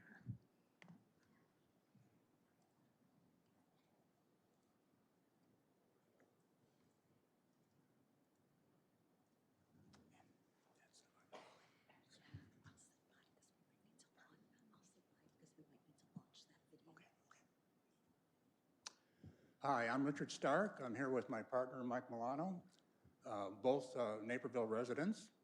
And I have an unusual first slide here. The statement here is how to best complete a jigsaw puzzle or an electricity strategy. In the case of the jigsaw puzzle, and I got AI help on this one, the best way to solve the puzzle is once you flip over all the puzzle pieces, create the border with the straight-edged pieces. And once you do that, you'll find out you'll complete the puzzle faster. So I think we all know about that. The good news is the same principle applies to developing a strategy. Establishing the guiding framework immediately after completing the diagnosis significantly speeds the strategy development. I'm going to switch a little bit here now. We've developed, with our AI assistants, quite a few short videos, 5 minutes, the longest one is 16 minutes, that can help the City Council learn more about how to best create a strategy moving forward. And I asked one of my AI assistants to give us a brief explanation. So how does the city actually prepare for one of its biggest decisions ever? That's what Naperville is facing right now with its future electricity strategy. The stakes are huge, so decision makers need to be ready for some complex work. So let's look at how this video toolkit is designed to get the City Council up to speed. The toolkit has 3 core parts, and each one has a really specific job to do. What's really cool is this first part isn't about what to think, but how to think. It's about building the right mental framework before you even look at the options. For example, one video is all about mastering that exact core skill. So, with the right mindset, what are the actual pieces of a good strategy? Well, a key video here breaks it all down into 3 crucial parts. Think of these as the fundamental building blocks every single decision maker needs to know. They're learning to analyze trends in things like renewables and grid technology. And this is where they try to peek into the future to see what could happen. It's kind of like a crystal ball, but powered by actual data. This shows just how valuable it is to learn from past modeling experiences. So, you put all these tools together. What does it all really mean? Bottom line, this toolkit is a serious investment in making smarter decisions. It really shows a deep commitment to getting it right for the community. Which makes you wonder, right? What if every big public decision was prepped this way? So I'm going to send an email to each city council member, and in there I'll give a more detailed list with descriptions of these videos. And if you're interested in any or all of them, all you have to do is respond to my email, and I will send you the unlisted YouTube links. Thank you for your time. Thank you. And at this time, we're going to take a 7-minute break. We will return at 8:37 for Mr. Gross' presentation.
Here a little bit. Yeah, not too bad.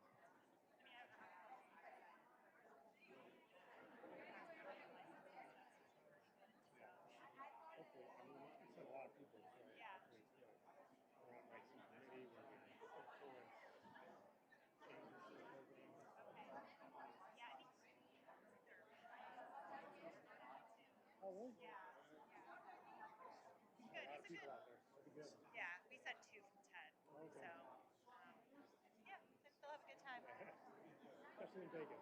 Yeah, right?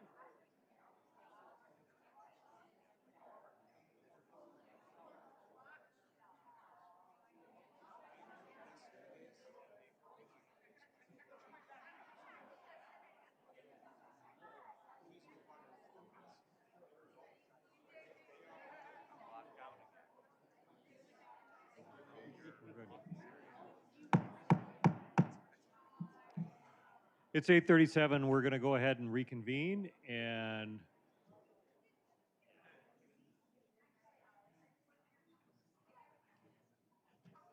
Director Groth, when you are ready and the audience quiets down, we will have you present.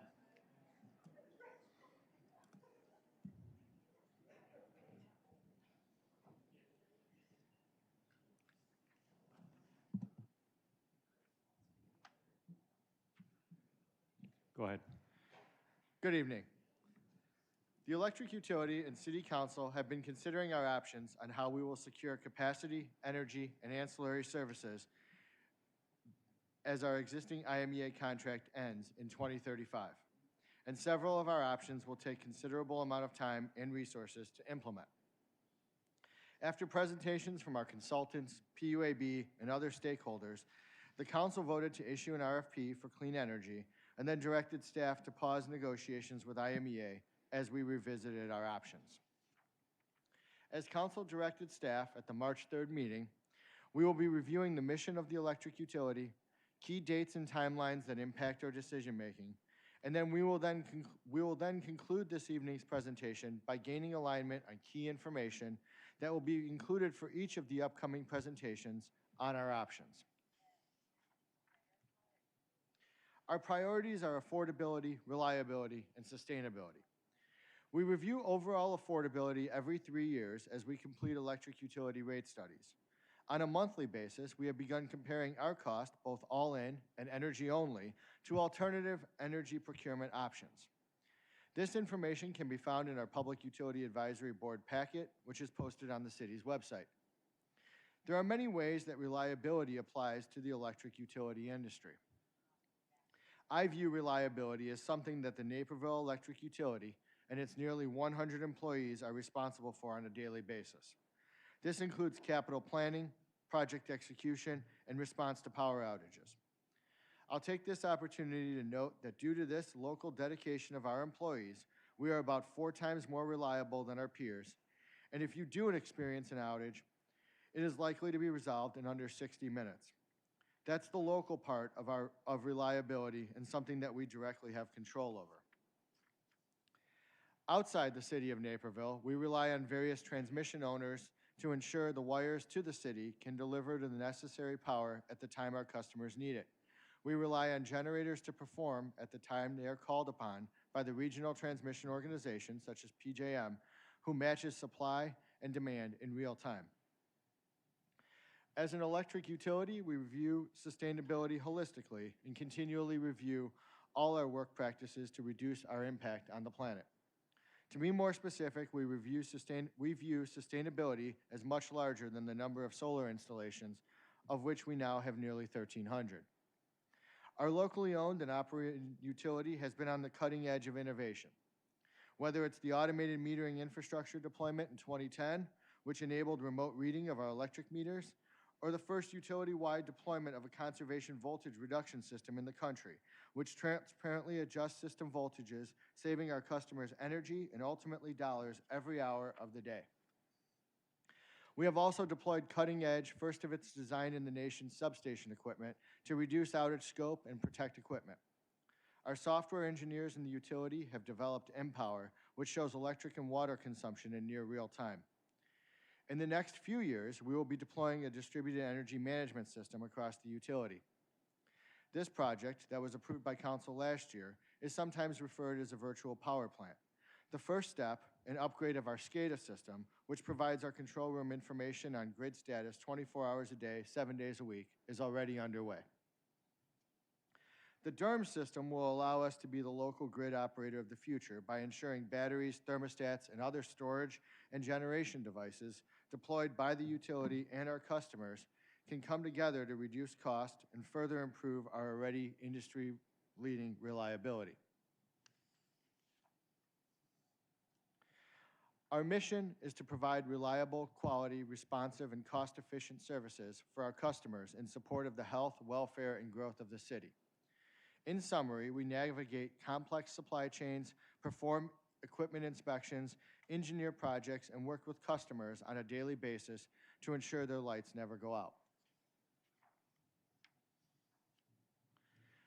To keep the lights on safely, we work closely with our city safety department, as well as internal and external trainers, not only to reinforce tried and true means and methods of performing work, but also ensuring that our field crews understand new technology and how it can impact their restoration during outages. Our engineering team is committed to continually evaluating new equipment, updating standards, and deploying new technology to keep our crews and the public safe. In a previous slide, we touched on utility rates, which ultimately support not only the energy we purchase, but also the capital and maintenance programs required to support our reliable utility. Over the past few years, we have completed inspections on all of our equipment, which helps us better understand the system condition and ultimately the investment that is required to preserve our local reliability. Our goal is to always provide a high level of customer service, whether it's through our finance department, who handles our billing functions, or with new developers or a homeowner looking to redesign their backyard. Our project managers and engineers are always here to ensure that we deliver our scope of work on time and on budget. Turning back to energy procurement and key dates and timelines that will impact our decision making. I believe it is helpful to start by looking at PJM auction timelines. These auctions, which set the price that generators will be paid by the market and load-serving entities like the City of Naperville will pay for availability of assets that deliver energy to the grid as directed by the RTO at a moment's notice. As you see on the slide, these auctions are typically held 3 years in advance of the delivery year, defined as June 1st through May 31st. Auctions can be delayed for many reasons, including pricing anomalies or legal challenges to previous auctions.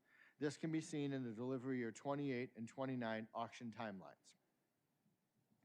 Auctions are critical to the city because capacity pricing accounts for about 15% of a market-based energy bill based on PJM data for February 2026.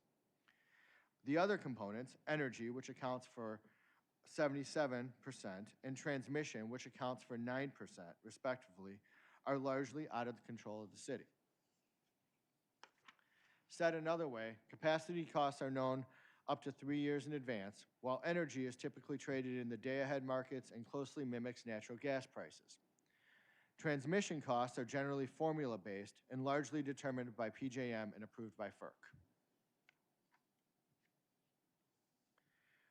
As we look ahead between now and September 30th, 2035, which is the end of our existing contract with IMEA, there are important decisions to be made and key milestones to be aware of, which may limit our options. Formation of a new joint action agency or negotiation to participate in an existing joint action agency will take time, and therefore it is the soonest decision that will have to be made. Market participation with asset ownership of any kind, whether the asset is located within Naperville or outside of Naperville, will also take time. Resources take time to engineer, procure, site, integrate with the grid, and ultimately staff. Some assets will take longer to obtain, and there may be some in the queue outside of Naperville that are available for purchase, but in general, this is viewed as the second longest lead time solution. Market participation without asset ownership includes full requirements, market-based procurement solutions, PPAs for specific projects if they're available, as well as generic market-based energy PPAs with power marketers. These options will take time to bid, contract, and ultimately may require city staff to manage, depending on the term and scope. The shortest lead time option would be the release of a bid for a full requirements energy contract of last resort. This is like the approach taken by the city between when ComEd was providing energy and when Prairie State became operational and IMEA began serving our load. Finally, as has been considered in the past, the sale of the electric utility to a private equity firm or an investor-owned utility remains a possibility through 2034, as provided that all notification timelines are adhered to with respect to the current IMEA contract. While dates could move slightly, this timeline of decisions is driven by city budgeting, city staffing, market auctions from PJM, and forecasted material lead times. Additionally, if the city were to select certain options, the city may be required to conduct its own integrated resource plan, which has a defined process by law and will take time to complete. Here you can see how the PJM auction dates line up alongside the key decision dates for each of our strategic options being evaluated. One thing that is clear is that each of these options require significant long-term planning. As previously stated, we will dive into each of these options in greater detail over the next several months, but first we need to review some key considerations and regulations that impact our decision-making at the local level. At the highest level, there are several federal regulating bodies and laws that must be considered. For example, FERC, NERC, Reliability First, the U.S. Congress, the U.S. EPA, all have rules and regulations governing the power industry. We must also consider the regional transmission organizations, or RTOs, and the independent system operators such as PJM and MISO. These organizations are the basis for procuring energy in the real-time markets and handle the financial settlement of energy delivered and received from the grid. They also approve interconnection of generation assets connected to the electrical grid in all but the smallest of circumstances and generator sizes. At the state level, there are laws and regulations to consider, such as the Illinois Power Agency, state legislator, the Illinois EPA, the Climate and Equitable Jobs Act, CEJA, the Clean and Reliable Grid Affordability Act, and the Illinois Power Agency. And then we have other state and local implications specific to Naperville. While we have discussed local reliability, we must also look at forecasts on resource adequacy, also known as generation, not only in the local area, but on a regional and somewhat national scale. While PJM is our local transmission operator, it is interconnected with MISO and other RTOs. It is true today that PJM is a general net exporter of energy. This map, published by the North American Electric Reliability Corporation, or NERC, in its January 2026 long-term reliability assessment, shows that in 28 and 29, not only does PJM begin showing a shortage of a supply, but its neighbor MISO also shows a shortage. When each independent grid operator is showing a shortage of supply, it is impossible for one RTO to rely on the neighboring RTO to provide the energy it needs when the lights are turned on. Now, as we prepare for upcoming presentations, I'd like to review several key vocabulary words used regularly when talking about the electric industry. Capacity. Each generation asset, whether it be natural gas turbine, coal-fired power plant, or solar array, has a nameplate or maximum output capacity. From a market perspective, this nameplate capacity is multiplied by its effective load carrying capability, or ELCC, to determine its accredited capacity. This is also known as its value to the grid in ensuring reliability. The RTO determines the amount of generation capacity required by the grid to maintain reliability and holds auctions, which we previously discussed, annually that send price signals to the market to encourage or discourage investment. From Naperville's perspective, our peak system load is set at the highest hour of the day, which coincides with the regional grid peak, also known as the coincident peak. This number then has a safety margin associated with it and is the required amount of capacity that must be procured from the market annually. This number can be hedged with physical or financial assets, as is done today with IMEA's owned and contracted generation assets.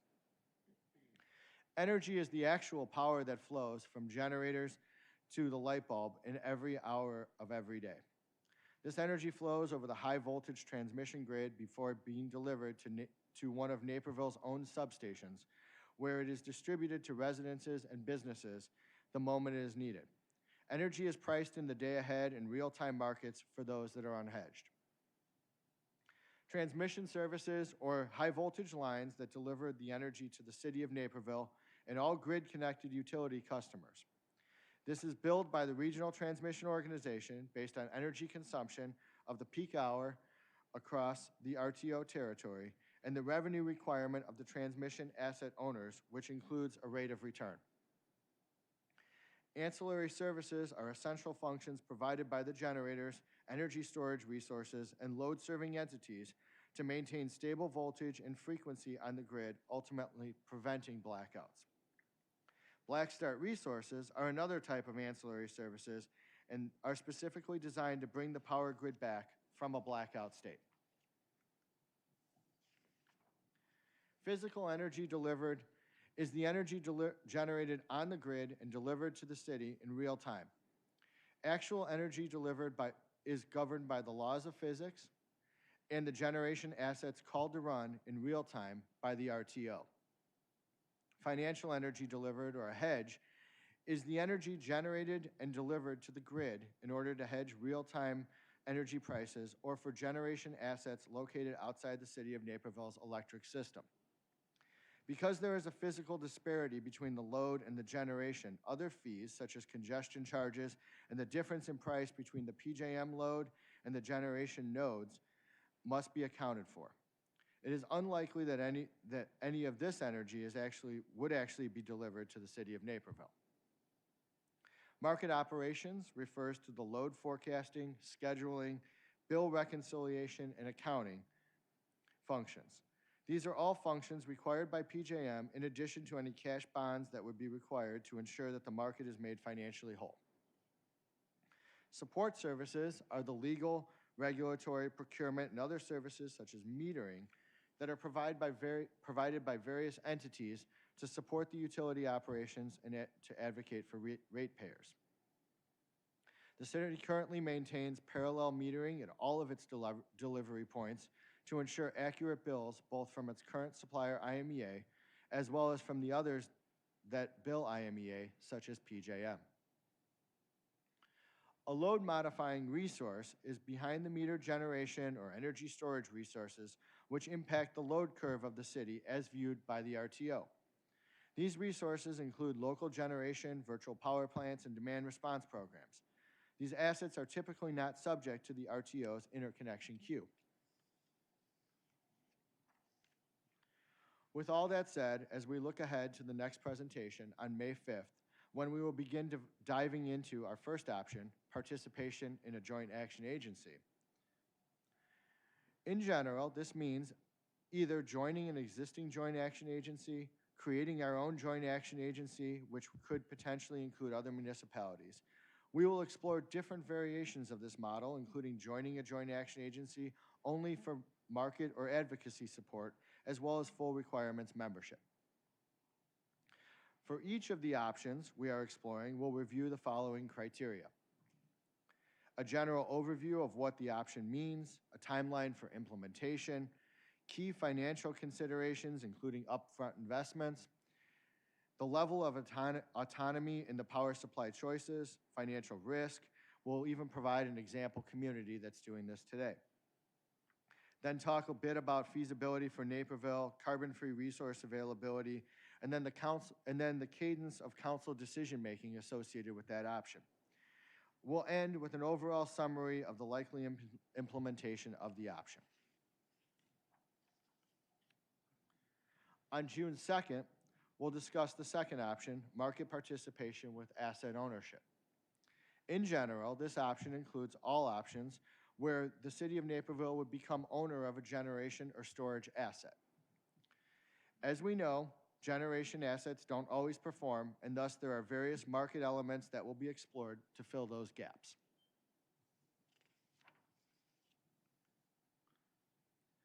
On July 21st, we'll discuss the third option, which is market participation without asset ownership. This presentation will cover various contracting options for energy that do not include direct ownership by the City of Naperville of assets. For example, purchase power agreements, full requirements contract with power marketers, and potential market-based hedging concepts will be covered. On August 18th, we will discuss the fourth option, which is sale of the utility. This option has been previously explored, and while those discussions generally remain confidential, potential impacts to reliability and local control will be discussed. In terms of next steps, as you can see, we will discuss one option each month through the end of the summer, and then in early fall, we will have a workshop. At this time, we are seeking consensus from council on the criteria by which we will present each of the four options in my upcoming presentations. First of all, any questions from council members? Let's go through the questions first, Director. Councilman McBroom. Thank you, Mayor. Thank you, Director Groth. Great presentation. High level, I think, for the most part, this reflects Councilwoman Gibson's motion for workshops. I believe she mentioned IMEA in her motion, but I hope that we know enough about that option at this point. But if we could go to that, my question revolves around the timeline, because that was a specific ask, I think, by the mayor as well. So these dates are, a couple things kind of jump out to me. First of all, these dates are when these decisions need to be made. For example, option 2, that decision needs to be made by June 28th is what we're thinking. That's correct. These are dates, like I stated, these are dates based off of PJM auction timelines, what we think reasonably we could handle in a city budget. Okay. The other one, the one that jumps out to me is the sale of the utility, which that's an interesting option to me. We haven't talked about quite as much, publicly, but we don't really think that in 2034, that's when we make a decision to sell the utility. Maybe I'm wrong, but I would assume that discussion with the private equity or ComEd or whoever would have to happen years in advance to start happening, or is that not the case? The goal of this slide is to provide the absolute latest date that I believe that we could execute on one of the options. Obviously, we'd like to start any conversations earlier than the date that's listed here. This is not intended to be a date when we start the conversation. It's the date to make the final decision. Okay, and then likewise, the IMEA 5-year notice termination, we're not really under the assumption that option would, well, the option's gone now, it's been withdrawn, but that option would exist and a renewal would exist in 2030.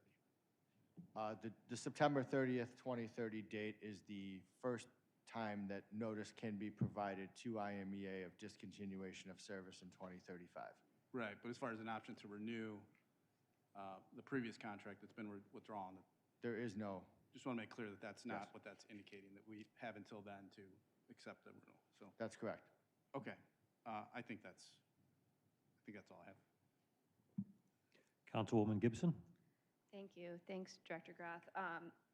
My request for maybe something additional to include, which might fall under the level of autonomy and power supply choices, is that I'm really interested in each of these options and how long we are locked in to each option.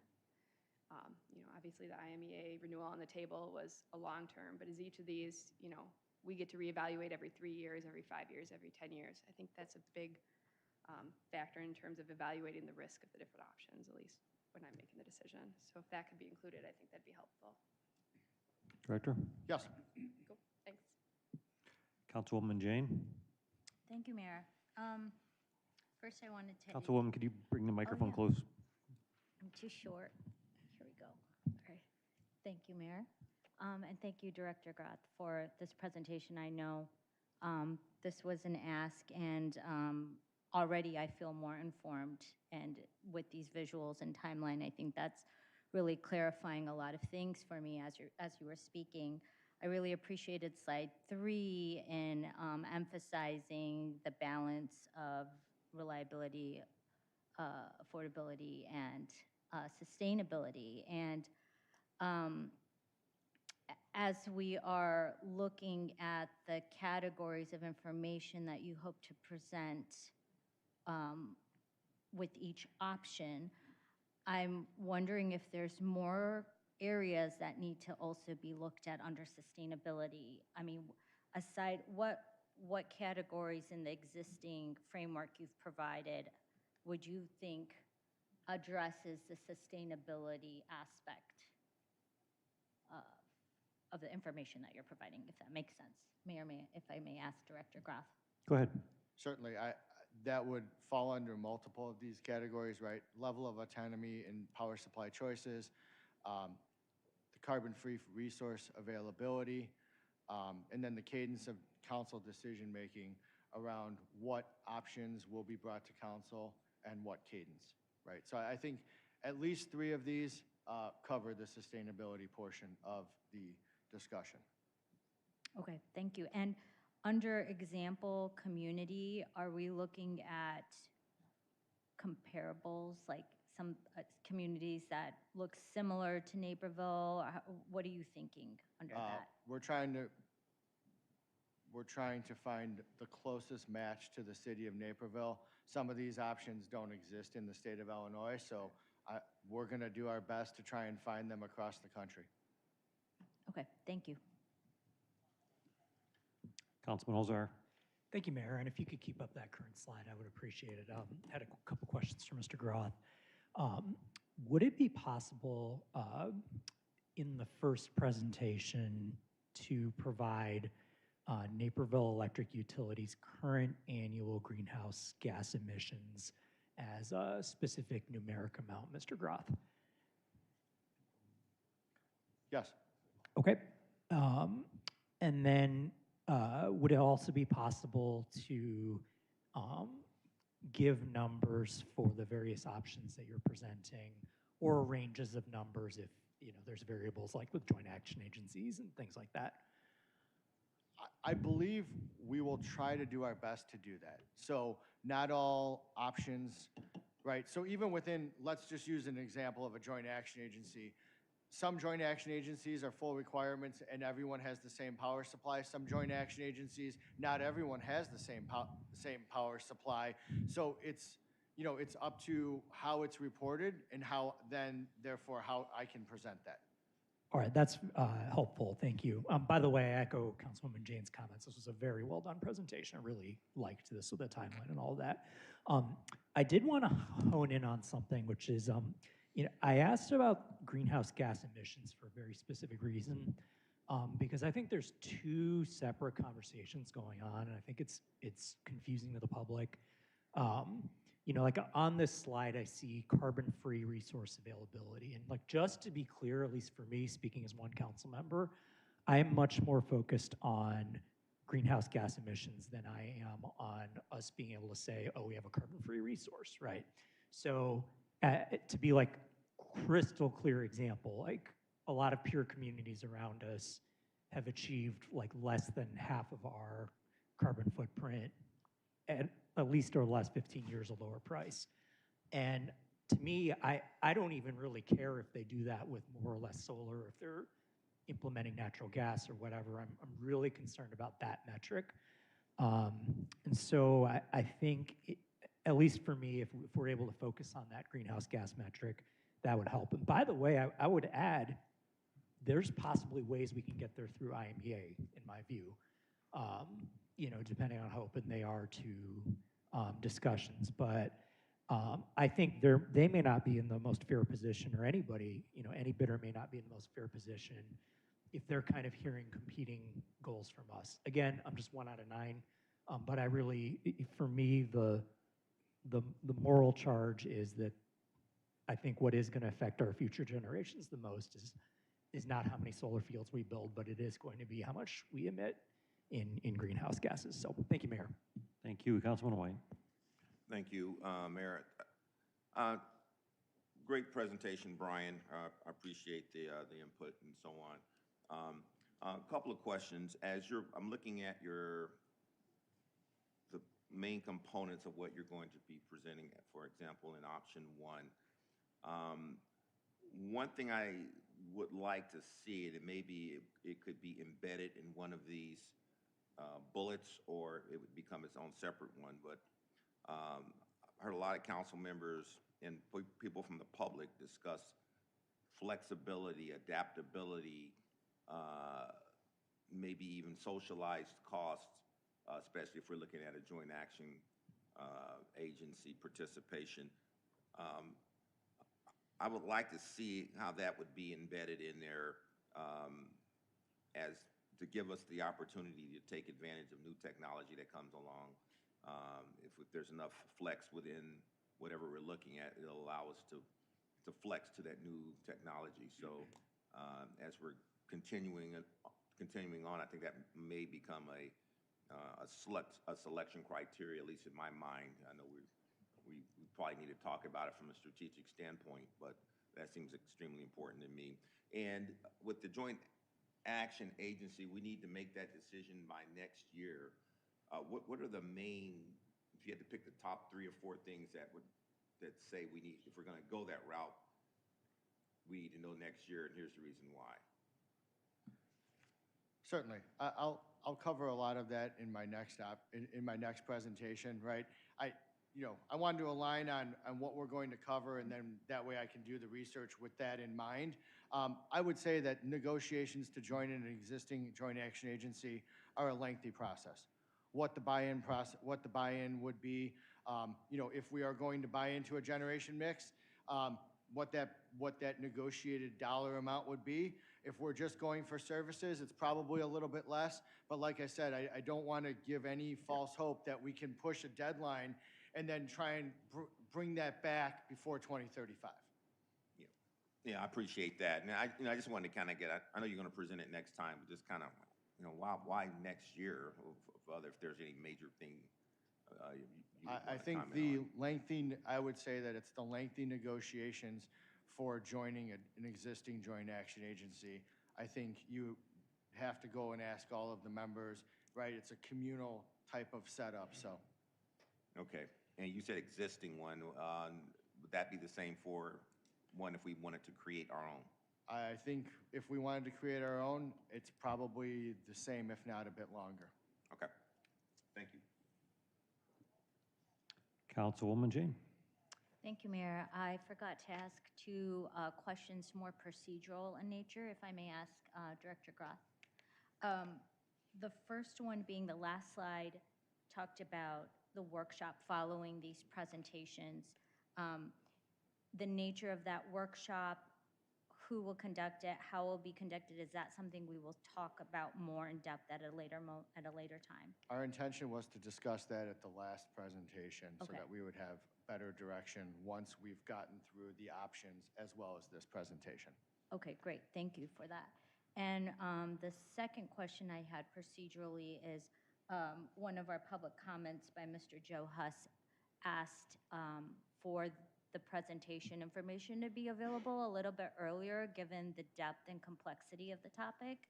I don't know if that's possible, even if it's a few more days earlier, but even as a council member, just given that there's other things on the agenda, if that can be made earlier, I would be open to that and support that. Okay, Councilman Wilson. Thank you, Mayor. So for the key decision dates, June 27, these dates, as you said, these would be the latest deadline to have them done, I guess you could say. Is that correct? Yes. So, like, potentially, if council said, we want to do option one for something like that, since June 2027 would be the very latest date, I guess my question is, how far in advance prior to June for something like that would staff like to get started on it, for example? Obviously, the more time that I have to prepare, the better off we all will be. I view these as the last basic timeline that we can reasonably come together and execute that option. Thank you. Councilman Kelly. Thank you, Mayor. A few follow-up questions. And first, maybe I'll follow up on Councilman Wilson's question. I had a very similar thought. You know, June 27 is only 14 months from now, give or take. And kind of a follow-up to Councilman White's question, well, one option would be joining an existing, but I was curious about the possibility of creating a new and whether or not that's a viable option or a desirable option, I don't know. But just so we know what that could even potentially look like, I guess the one potential partner that's maybe out there, I don't know, but there's St. Charles, right, is in a similar position to us, and I'm just curious, have you had any conversations with St. Charles at a high level in general and or specifically about the possibility of a joint action agency? We have not. I have not had the conversation with them. But it is one option, like I said. That's one of the options. Off the top of my head, it's going to be join an existing joint action agency, and then to what range we'll join that agency. Is it for power supply and services or services only? Then we talk about creating our own joint action agency, which is probably a fairly lengthy process, right? To stand up a whole new organization, procure all the energy, assets, resources, things like that. And then, talk about just going all in on another agency outside of a PJM footprint or things like that. They're going to have to register with an RTO, and there's a lot that they would have to do to serve us as well. So I guess my question or suggestion or request would be, I don't know exactly how you would do it or how formal or informal it would be, but it seems like it would be worth having some staff level conversation with St. Charles. I mean, we're in a kind of a unique moment in time and situation. They're uniquely, similarly situated, at least as of right now. It seems like maybe brainstorming, seeing what their options might be, what their interests might be, would be worthwhile just to get information and initial feedback. I would encourage some conversation there. And then second question, this might be blending public forum and new business with your presentation a little bit. We heard about the mission statements for the city, for the utility, and for POAB. I'm particularly interested in the electric utilities and looking at slides number 3 and 4 kind of drove that home for me, where you had slide 3 with the three, we've talked a lot about the 3 legs, right? We've heard over and over again over the past couple of years, affordability, reliability, and sustainability. And then there seems to be kind of a missing one of 3 on slide 4, right? When you look at the mission statement, it certainly talks about reliable and cost efficient, and it does seem to be missing sustainability, in my opinion. What I don't know is, you've got this as a slide. Is this something that you are thinking we're going to be looking at in the future presentations as a mission statement, something you're going to be seeking feedback for? Are you assuming we're going to consider potential amendments to that or not, or only if we give you direction to do so, or what is your current thought on that? Did you have Mr. Krieger? Thank you, Mr. Mayor. Yeah, there's a lot of talk, a lot of discussion, a lot of interest in looking at this. My thought when we get to the strategic workshop in September, that would be the appropriate time. One of the pieces of data that we will have then that we do not currently have will be the results of our current citizen survey, which will be due back. Well, we'll have results in early July. Okay, so just so I'm clear about that, is it sounds like, but I just want to be sure, the September workshop, the plan is that we would reconsider the current mission statement for the utility and whether or not we would want to make any revisions to it? I think that would be the most appropriate time to do that, but like we had discussed before, we will circle back with council in my last presentation on exactly what will be covered and what council desires us to cover in the workshop. All right, thank you. Councilman Syed? Thank you, Mayor. Thank you so much for the great presentation, Director. I just wanted to check, what are the top 3 challenges you see in this process, and how, as a city council members, can help you or assist you in this? I think that the topics that we'll cover are very complex, so I would ask that council ask questions. That's pretty much my ask, right? Is to be engaged and ask questions and understand what we're going through here, because there's a lot of things that are within our control and there are a lot of things that are outside of our control.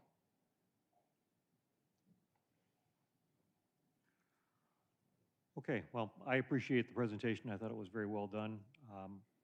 We got 15 months left before we have to make our first strategic decision, and as we know, the clock will not stop, and I appreciate the council being active participants in these discussions, and I hope that we'll have some really good conversations in the upcoming months along the way. So with that, and assuming I've got all this correct, with the clarifications made by Councilwoman Gibson, the greenhouse gas question by Councilman Holzhauer, and Councilman White's, which I'll just summarize as technology flex. If we have those things incorporated, can we get hands in the air to see if there's consensus on the components for the next 4 presentations? Those in favor? Looks like you have all 9 hands in the air. You've got your instructions. Thank you so much. Thank you. Now we return to public forum. Ms. Marcotis, please call the next 4 speakers. Diana Torres-Hawken, Krishna Bansal, Viral Shah, and Fariza Rustamjanova. And as a reminder, if you've heard your name called, please move to the front row so we can keep the meeting going efficiently as possible. Ms. Hawken, you may proceed. Thank you. Good evening, Mayor and council members. My name is Diana Torres-Hawken. I'm a Naperville resident, a parent, a Colombian immigrant, and someone who has spent years serving this community from the inside. I serve on your Human Rights and Fair Housing Commission. I'm a trustee of the Naperville Education Foundation, a former board member of the Naperville Police Foundation, and founder and current vice president of ALMAS, the Alliance of Latinos Motivating Action in the Suburbs. I am not here tonight on behalf of any of those organizations. I'm here as a mother and a resident, speaking for the families who call this city home, and I am here in full support of the Naperville Due Process and Municipal Property Ordinance.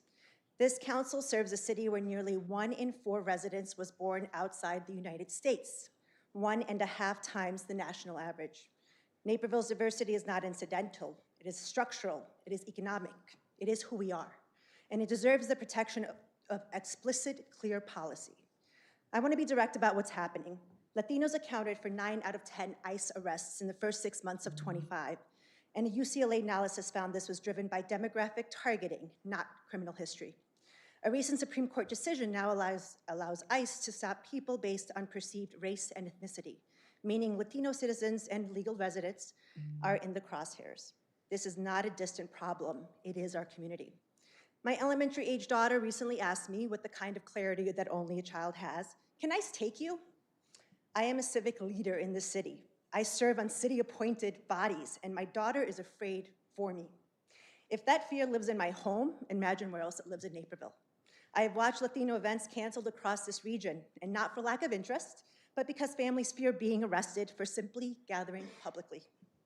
Naperville's own community survey found that 95% of residents value Naperville's quality of life, and 94% value our opportunities for arts and culture. Latino families are part of those numbers. When fear silences celebration, those numbers erode. This ordinance protects them. The ordinance is legally sound and narrowly drawn. City-owned property cannot be used as a staging area for civil immigration enforcement, while requiring full compliance when a valid judicial warrant is presented. I have proudly supported the Naperville Police Foundation, I wish Chief Ayers was here, but hello, sir, and the work our officers do every day. That is exactly why I support this ordinance. It protects our police from being pulled into federal civil enforcement. That is not their mission, not their mandate, and not what Naperville residents fund them to do. This council has shown this kind of courage before. In '22, you voted 8-1 to ban assault-style weapons, one of the first cities in Illinois to act. It was challenged all the way up. It held because it was right. Positions of power come with an obligation to make courageous decisions for the people you serve, especially those least able to advocate for themselves. My Speaker's daughter should time not be is up. afraid. Thank you. Your Thank you. time is up. Next speaker. Krishna Bansal, then followed by Viral Shah, Fariza Rustam Genova, and David Cannon. Good evening, Honorable Mayor, Honorable City Council, and thank you for your service these thankless late hours. My name is Krishna Bansal, longtime Naperville resident. Today in the capacity, I'm here as the chairman of Indian Community Outreach, ICO, a program that was announced by Mayor Pradle in 2013 and was adopted by then City Council. I'll take you to a little bit of a history and the accomplishment of this program, what this has done. The reason for this program at that point when we all sat down in 2012-13, Indian American community, which was the largest ethnic group or the diverse group in City of Naperville then as well, was completely detached and not included. When I say included, they were not in any kind of volunteer program, or there was like a huge gap in terms of like community didn't know what to do, how to connect with city, and city had no idea how to deal with them. And this community program, this outreach program has been, this was announced, and this has been the biggest success, I will say, in terms of any DEI or any other program that has been done after that, without spending a single dollar from the city. With this program, we were able to, in a very short amount of time, include the community to a level that today you will see Indian Americans in every city board, and even on this dais, and every nonprofit, and as well as the businesses are seamlessly working with the city. Now, extension to this was, Mayor Pradle said, let's start working, create a program, let's create an event where we can even go further. And India Day was born out of it. And India Day became a special event in 2015 where we started. This event has not only grown as one of the largest Indian American event in the country, it got Naperville a kind of prestige within the ethnic groups like none other. What we see from the perspective of is Naperville being featured as the diverse city and all this played a big role. Now, this program also brought in a huge economic advantage to the city of Naperville. If you see the businesses on Route 59 corridor or the Ogden corridor, and you see a lot of businesses that have moved in, some of the larger ones and hundreds of the smaller ones, as a direct result of this program that we started. And many of you councilmen were there in past and have participated and worked with it. And I mean, this has been a huge success story. And we all have worked with this. And this is some of the members of my team who have worked with us tirelessly with the city to make this happen. This is an amazing program. This is an amazing thing that was envisioned way before DEI was born or anything else was born, and has been immensely successful. This year, we saw, and very unexpectedly, we saw this program was discontinued or not funded. Speaker's And I have time is my up. team that'll be talking about it more on that. I just wanted to give a history. Thank you. Thank you. Next speaker. Viral Shah, Fariza Rustam Genova, David Cannon, Vasavi Chaka. Good evening, Mayor and members of City Council. My name is Viral Shah, and I'm here on behalf of Indian Community Outreach to respectfully ask for a re-review of 2026 SICA funding decision for India Day. For more than 11 years, India Day has been one of Naperville's largest and most diverse cultural celebrations.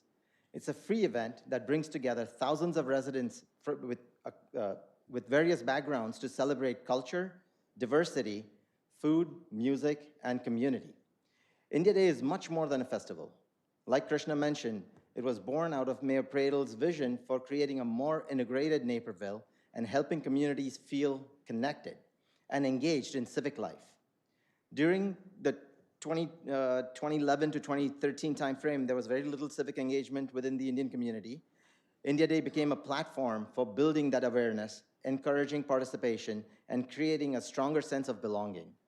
Over the last decade, Naperville has seen tremendous growth. Primarily, a number of Indian restaurants, grocery stores, retail stores, and professional services have opened and they're thriving. India Day has helped showcase Naperville as a welcoming place for businesses and families to invest and call home. Through this event, ICO has built a strong 11-year track record of safely and successfully managing one of the city's most visible community celebrations. India Day has brought direct economic benefits to local hotels, restaurants, retailers, while strengthening Naperville's reputation as a city that values cultural diversity and inclusion. Last year was the first year in over a decade that India Day did not take place. That was due to largely significant last-minute security requirements that, which included metal fencing, metal detectors, security staffing, and clearback policies. While we are in full support of public safety, those new requirements created a major financial burden that we could not absorb without additional support. We were disappointed that no questions or concerns were raised to us during this year's review, and even more disappointed to receive a zero funding for both city services and operational support. We are respectfully asking City Council to reconsider the support for India Day, which includes about $49,500 in city services and additional operational funding to help implement the enhanced security requirements for now expected a larger event. Losing India Day would not only mean losing a festival, it would mean losing one of the few large-scale events that brings together many people from different parts of our community. And shifting those cultural, social, and economic benefits away from Naperville should not be something that we should consider. We are a Naperville-based organization. We want India Day to stay here, but timing is critical for us. Thank you for your time. Thank you. Next speaker. Fariza Rustamjanova, David Cannon, Vasavi Chaka, and Sunny Aurora. Good evening, council members. My name is Friza Rustamjanova, a senior at Naperville Central High School, and I am a proud first-generation immigrant. Late January of this year, my life was flipped upside down. Like many immigrant families around the country and in Naperville specifically, I had to navigate life after the detainment and deportation of a family member. Their detainment wasn't based on criminal acts, suspicious behavior, or even a complaint, but merely on the basis of how they looked. At the federal level, with the ruling of Noam v. Vasquez, which allowed immigration and customs enforcement agents to continue roving patrols, which permits ICE agents to continue targeting not only Latino communities, but all ethnic communities by using perceived ethnicity, language, and workplace as indicators for stops. Or in other words, racial profiling. Naperville has always been a mosaic of cultures, and it has always prided itself on diversity, inclusion, and in passing this ordinance and putting it on the agenda, Naperville residents, regardless of background, can trust that their city government is working for them and with them and not against them. I respectfully urge you to move this ordinance forward to give immigrant communities a tranquility and peace of mind. I believe this ordinance reflects our city's core values of people, trust, respect, and pride. Pride in our culture, pride in our language, the color of our skin, and our community. Because no person should feel scared to be proud of who they are or where they come from. No person should be scared to go to church or drop their kids off at school. No person should be scared to go to work or attend community-based events. I want to say thank you for your service to our community, for your time, and for considering these comments. And I really hope that you can put this municipal city ordinance into the agenda. Thank you so much. Thank you. Next speaker. David Cannon, followed by Vasavi Chaka, Sunny Aurora, and Munish Kaista. Hi there, my name's David Cannon. I'm from Aurora. I'm here for my neighbors. So 2.5 weeks ago, on Friday, March 20th, federal agents abducted a Naperville resident, our neighbor, on 75th Street in broad daylight. I know this because I saw it happen. I was driving to work eastbound on 75th Street when I noticed vehicles on the shoulder, masked agents in bulletproof vests with big yellow letters moving quickly. By the time I was able to circle back to the scene, they were gone. The only thing left behind was an empty white work van, a sack lunch on the passenger seat, hot coffee still steaming in the cup holder. This man's family was left to worry and survive and carry on without their loved one in confusion, in uncertainty, in precarity. As far as I know, he is still in ICE custody, waiting in a cell somewhere, when he should be here in Naperville with his family. This is not right. This is not just. We must do everything within our power to protect ourselves, our families, and our neighbors. That said, I kindly ask the council to please support the Naperville Due Process and Municipal Property Ordinance. Join Aurora and other localities in codifying your support of your residents. Connect with local organizations that are doing Know Your Rights training and rapid response training. What can you personally do to keep residents safe? What can you personally do to support people whose family members have been taken, like the person who spoke just before me? Now is the time to prove who you really are to yourself and to all of us. Will you put your head in the sand and ignore the chaos as it swallows us one by one? Or will you stand tall and strong, defend residents, and endure this crisis together? You have power and privilege. Use it for good. You're elected to lead. Now is the time. Thank you. Thank you. Next speaker. Vasavi Chaka, followed by Sunny Aurora, Munish Kaista, and Derek Hoover. Good evening, Honorable Mayor and respected council members. Today, I'm here to represent Indian Community Outreach.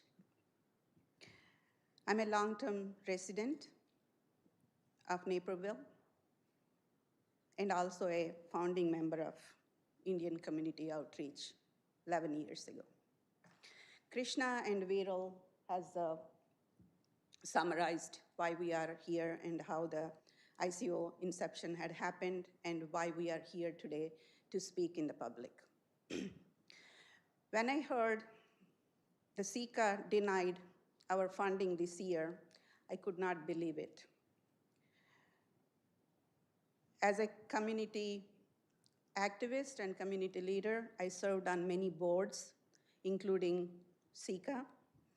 And during my service on SECA, I never seen this type of request denial. ICO has proved its potential, its value, and it built the bridge between the Naperville community and the Indo-American community and brought these two things together to make the fabric of Naperville much, much stronger and culturally rich. Last year, as Viral mentioned, we could not hold the event because we didn't have the resources to fulfill the security demands we had in the last minute, so we had to pass. That doesn't mean our commitment has reduced. We are more committed than ever, and it is kind of a slap on face. I shouldn't be using that, but for the Indian community by not having this event in Naperville. I'm very disheartened because this India Day event is just not an event. It includes every organization, literally every organization in the community. Schools, hospitals, regular citizens, big organizations, they come, and restaurants, they come and they be very proud to be part of this India Day. It brings business and it brings unity and it just educates people on culture. This is a secular event. We don't promote religion, we don't promote any other things. This is for the people to come and unite and celebrate Spirit of Naperville. So, okay, thank Speaker's you. time is And up. I would like you Thank to you. consider this funding of this event in the future. Thank you. Next speaker. Sunny Aurora, then Munish Kaista, and Derek Hoover, and Sunny Aurora has left. So Munish Kaista.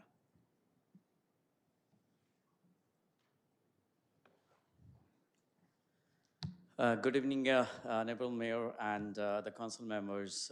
My name is Munish Kaista. I'm here representing ICO, Indian Community Outreach, as most of the things has been covered by Krisha Manson and Viral Shah. India Day event, that's the talk of the town. It's being representing our Chicagoland suburbs and cities, as well as state of Illinois, as well as United States. So this year, we are really disheartened that because of the SICA that they did not approve the grant. So we really want to take this event to the next levels. It's been really very popular, you know. I've been getting so many calls, even from the neighboring states, from Indiana, from Iowa, as well as from Wisconsin, then when the event is happening. And then I don't want to say that Naperville has denied that grant and we cannot function. We really, because Naperville is such a beautiful suburbs, you know, I'm very proud to be a Naperville city resident. And I don't want to say no, that we are not functioning because of the regulations and additional things from the SICA as well as from Naperville city. So I don't want to take more things to cover more things. I really request you to please reconsider the grant. I know that Naperville council members as well as city mayor can definitely reconsider this, you know. We really want to make sure that all the businesses, everybody in the Naperville city, along with the other neighboring cities, they are getting benefit out of it, you know. The people from the neighboring cities, they want to move to Naperville because Naperville is an iconic city that represents each and every individual here functioning well. So I really humble my request to please reconsider the grant so we can definitely proceed with having this event. Thank you so much. Thank you. Next speaker. Derek Hoover is the final speaker. Thank you. Sorry, it flipped on me. I'm here requesting an amendment to recently passed 25-133, specifically the age restriction on allowing children to ride their e-bikes. What I'm asking for is that children 12 and up be allowed to ride solely with their parents or legal guardians. This would still be in excess of state law, but would help address the city's concerns in a fair and equitable manner, I think. Personally, I've on several occasions had to call the local police in regards to dangerous and disruptive riders in the pathways, in the courtyards, around the restaurants downtown Naperville. So I'm completely in agreement that there had to be something done, but taking this away from my children and from us who are responsible, I think took it a little further than I had to go. Currently, only 16 and up are allowed, which from my observation are the most likely offenders when it comes to these issues. I walk the Riverwalk in excess of 200 days a year, regardless of the weather. Again, the law is currently written, takes away our only option on many days to come to downtown Naperville, to get to and from school, which is one of the things the kids love the most. We ride there together. I never let my kids ride their bikes without me, no matter, you know, again, they're 12 and 14 at this point, but I ride with them all the time. I personally have hip dysplasia and spinal stenosis. I can't ride a regular bike much anymore, so I bought those with the intent of it's a way for us to still be able to get out and spend time together as a family. My children currently are 12 and 14. They're young pillars in this community. They provide free educational programs for families on all things herpetoculture by way of their true nonprofit company that I pay for out of pocket, Hoover's Herpetology. We give families the opportunity to interact and learn about reptiles, including their care, their natural environment. They've been recognized by the Illinois Department of Natural Resources, the Illinois DNR. I work directly with them to get animals rehomed in a safe way. We routinely go down the Riverwalk and clean the Riverwalk. We take our kayaks out and we clean the DuPage River on our own free time. My children in the last 6 years have spent all of their free time doing these educational programs and providing things that this community needs just out of the goodness of their hearts. They're tremendous young children, and taking this away from them is it's hurt them. They've abided by the law since it's been passed. I've seen the law not be followed. Again, I've called a half dozen times the last 2 weeks, including just a couple of days ago, because kids are still just riding around. And I understand it's a hard ordinance to pass. There's only so many officers on duty. But again, between the Illinois DNR, the Chicago Herpetological Society, USARC, my children have been recognized for some tremendous work they do. And our e-bikes are a big part of getting the animals downtown when I can't physically do it myself. I'm going to cut this short for you. My daughter also, we're out of time. I thank you, and I hope you can take this into consideration by the next meeting. And I will see you guys in 2 weeks. Thank you. Thank you. Are there any other public speakers? No.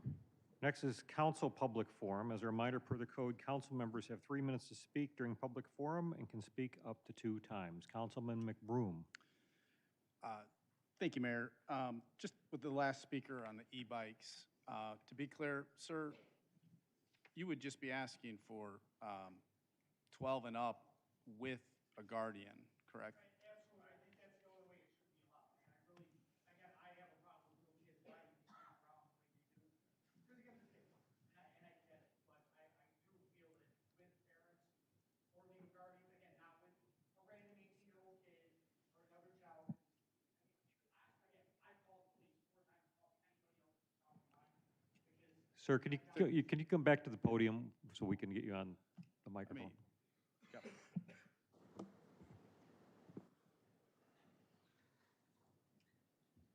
I just wanted to make that clear. Yeah, I mean, I feel, with your parent or legal guardian, I think it should be, and also, since you're going to give me a second, I do think we should enforce something on helmets. I get the, not wanting to overstep the bounds, but we could also teach these kids to be a little safer about things. I don't think there's also anything wrong with saying if you're under a certain age, just put on a helmet. You know what I mean? Like, let's be responsible, because the only time one of us has fallen was actually me, and it was because a car blew a stop sign, and I went over the handlebars in panic of protecting my children. So, put on a helmet, be responsible. But again, I just think to allow 16-year-olds to be able to ride and not kids that, with their parents, again, I see it all the time. It's very irresponsible, the way kids are treating these things. But I'd still like the option. We hook up our trailers, we take our animals out. We do it to provide a service. So I really appreciate you guys taking it into consideration. Thank you. Thank you.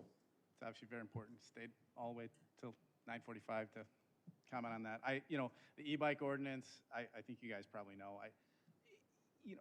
For this type of thing, we're not chasing down kids. I don't think the police department's doing that. Like a lot of things that we have, it's reactive. It doesn't appear that a whole lot of kids are following it, but I'm glad the rule's out there. But we don't have to do it tonight. But I don't think his suggestion is unreasonable at all. If a parent is so, if anybody on council wanted to entertain that, but I guess I would ask legal or deputy, is that a complicated thing? If we were to decide to just say, hey, we would have this one carve out that if they're with their parents, I'm assuming if you saw a child with their parent, you're not stopping that child anyway. Is that correct? Deputy Chief Dubrovnik.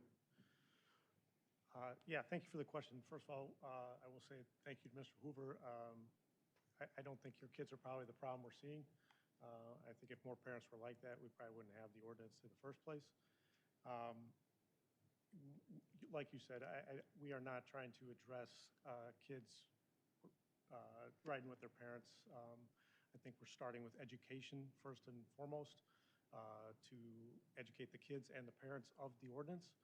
And then obviously our citations are more based on the people that are doing disruptive on the roadways. Like the other day we had a group that was blocking an ambulance getting to the hospital. As far as changing the ordinance, that I would rely on legal. As far as that goes, I heard there was a rumor that the state was possibly passing some potential legislation where if you took a class, you could ride under 16. I don't know where that's at, though. Attorney DeSanto. I would agree with the deputy chief. I know that there's some legislation that's pending. I'm not sure the likelihood of it being passed. That'll be something for us to look at. As far as the council amending the new ordinance to allow for riders under the age of 16 to operate the e-bikes with a legal guardian. That's likely something that we could put together. I would just share that I think the reason that 16 was set as a threshold is because of the power of these devices and the requirement that they be driven on the roadway, and the idea that if you're going to be on the roadway, you're going to have to be subject to the rules of the road, and those are something that licensed drivers are aware of versus underage drivers aren't going to have the full training of all the rules of the road, which could present a public safety issue. I think that's why it's been designated that way, but if that were something council would direct us to consider. As we did our research, I don't recall seeing that in any of the other ordinances, that anyone else has allowed that under the kind of monitoring of a legal guardian, but if that was something council wanted to direct, we'd take a look at it and bring something back for your consideration. Sir, and just to clarify, since you're here, are you using Class 1 e-bikes? Is that what you're referring to? Yeah, that's why I came back up. I would say obviously class 3, anything over 20 miles an hour should be completely excluded. Right. I wouldn't ride something that goes that fast, and something that fast shouldn't be allowed. I mean, the fact you guys are even allowing class 3s, it blows my mind, because a 30-mile-an-hour bike's pretty fast. Okay. So I mean, yeah, it would be limited to class 1, class 2 under your guys, under your Class restrictions. 1, full pedal operation, everything else? Yeah, class 1 and class 2, because ours are a class 2, but it's an assist system, and ours don't even go over 20 miles an hour. So I mean, again, I wouldn't have, it's just not safe, like, you know. Thank So you. yeah, I did, thank you. Thank you. I just had two quick things, and then I'll move on. Another one is a question for the deputy. You know, this teen gathering that happened, you know, it's not the first time it's happened. This one happened a little bit faster. Maybe it was a little more spontaneous, maybe a larger group. I happened to see it. I was down there at the time when it was forming, but I had a lot of people, and I was a little offended by, you know, some of the accusations that maybe it's because our police aren't doing their job. And I just wanted to make clear that I believe our police are doing everything they possibly can in a situation like that, and they do have boundaries. When you do have boundaries, you have to, you know, unfortunately, we do have. When I was down there, I wasn't convinced it was all teenagers, mostly teenagers, but big rambunctious group, and I do think we have a problem with younger individuals maybe not respecting adult authority or police, and that's not something that we're going to be able to fix here on the council. But just quick question for you, Deputy. As far as your ability to diffuse these situations, what would you say has changed with, as far as trespassing goes, and your ability to detain or have that tool in the last several years? Deputy Chief, could you just bring the microphone up a little closer? We're having a little hard time hearing you before. Sure. The Safety Act did change our ability to address not just trespassing, but all B and C misdemeanors, where we have to issue a citation prior to custodializing anyone.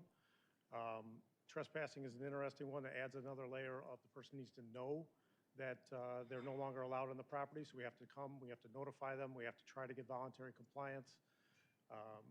If voluntary compliance is not sought, then we have to issue them a citation. If at that point there's still criminal activity persists at that point, then we can arrest them. Thank you. And I only bring that up, I just want the public to be perfectly clear that our police department is proactive. They're doing everything they possibly can. We're not soft on crime in Naperville.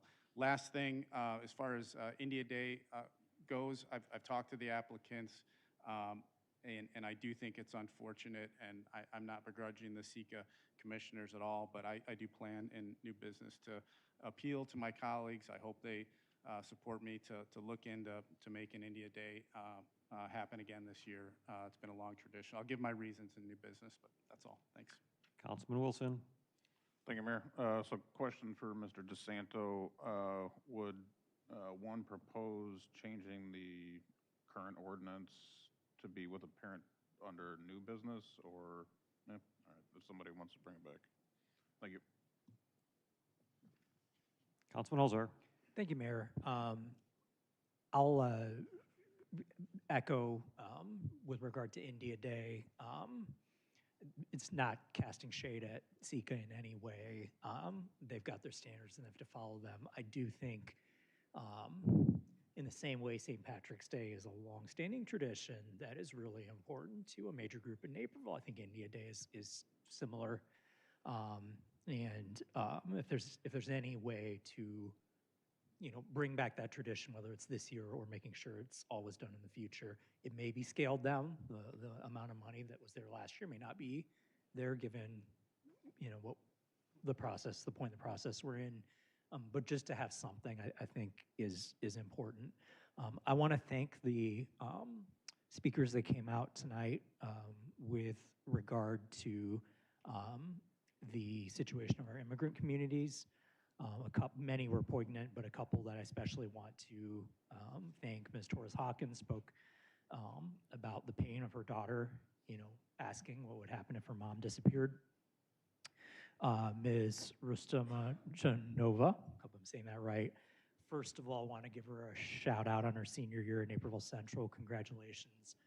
I too have a senior at Central, and it's crazy the things that are coming in the next month for you. But sharing tragically what it's like to lose a close family member suddenly without explanation, I think should give all of us pause as leaders. So I want to address what are some of the biggest criticisms of the asks that many of the speakers have made. One criticism is the city council doesn't really have the power to fix this issue, so why do anything? Why talk about it? I think one of the responsibilities of leadership is to speak up when something is wrong, morally wrong. It's wrong for the government to break the law. It's wrong for people to be detained simply for not carrying identification or because of how they look. That's something we learned in the 1930s, and hopefully we won't have to learn it again the hard way. We have clear warnings from history about where this kind of thinking leads. Some will say our actions might be unenforceable or outside of our control, but I think when it comes to making a moral statement, that's not entirely the point. It's just like calling out a bully. Even if you can't stop the bullying entirely, speaking up and saying it wrong does matter. Ms. Gleason, I thought, made an interesting point. There's a real tension. We're told that the Constitution limits local officials acting in good faith to try to solve a problem, while at the federal level we're seeing serious concerns. Agencies misleading courts, selective prosecution, corruption, prosecution of political enemies, and detention without due process. I will say, having said all of that, one concern I do have with a proposed ordinance like this is I don't want to give people a false sense of security. If we put up a sign that says this is an ICE-free zone and then we can't actually enforce that, that worries me about somebody stepping into that zone thinking they are safe. So in new business, I'm open to hearing other council members' comments. What I would envision, what I would support, is staff coming back to us with a menu of options, maybe a clear summary of what the legal landscape is, Naperville's current policies in the area, a history of what our council did previously, what we might consider now, ways we could educate the public, whether that's through social media, training programs, both for our staff and for our residents, and also an analysis of the specific language that was proposed by the residents, all of it, and commentary on the different aspects of it. So I hope we can have a discussion about that in new business. Thank you, Mayor. Councilwoman Jane. Thank you, Mayor. We had some really courageous speakers today, a list of speakers that have come for a variety of reasons, and I first want to acknowledge the courage it takes to come up and speak. Until you do it, only then do you realize the courage it takes. There's many points today that I wanted to address. I'll start with Ms. Huss came up and spoke about examining some of our mission statements. And I believe we had some good discussion with Director Groth on maybe visiting that during our workshop. I do think that makes sense. Slide 3 has sustainability in it, and that should be reflected in our language. And so I would be in support and open to looking at ways of incorporating that language in our statements. I believe the statements put forth are very reasonable, but I would be also open to looking at other ways of incorporating those values in our statements at all levels. With regard to the ordinance, I just want to acknowledge that the fear is real. And anybody who claims otherwise hasn't walked what many of our speakers have been experiencing. There are individuals in some of our most powerful positions who are walking around with a passport and other identification. So you may not realize the fear that they're holding, but it is real, and I just want to acknowledge that. I also want to acknowledge the need for clarity and reassurance in building trust.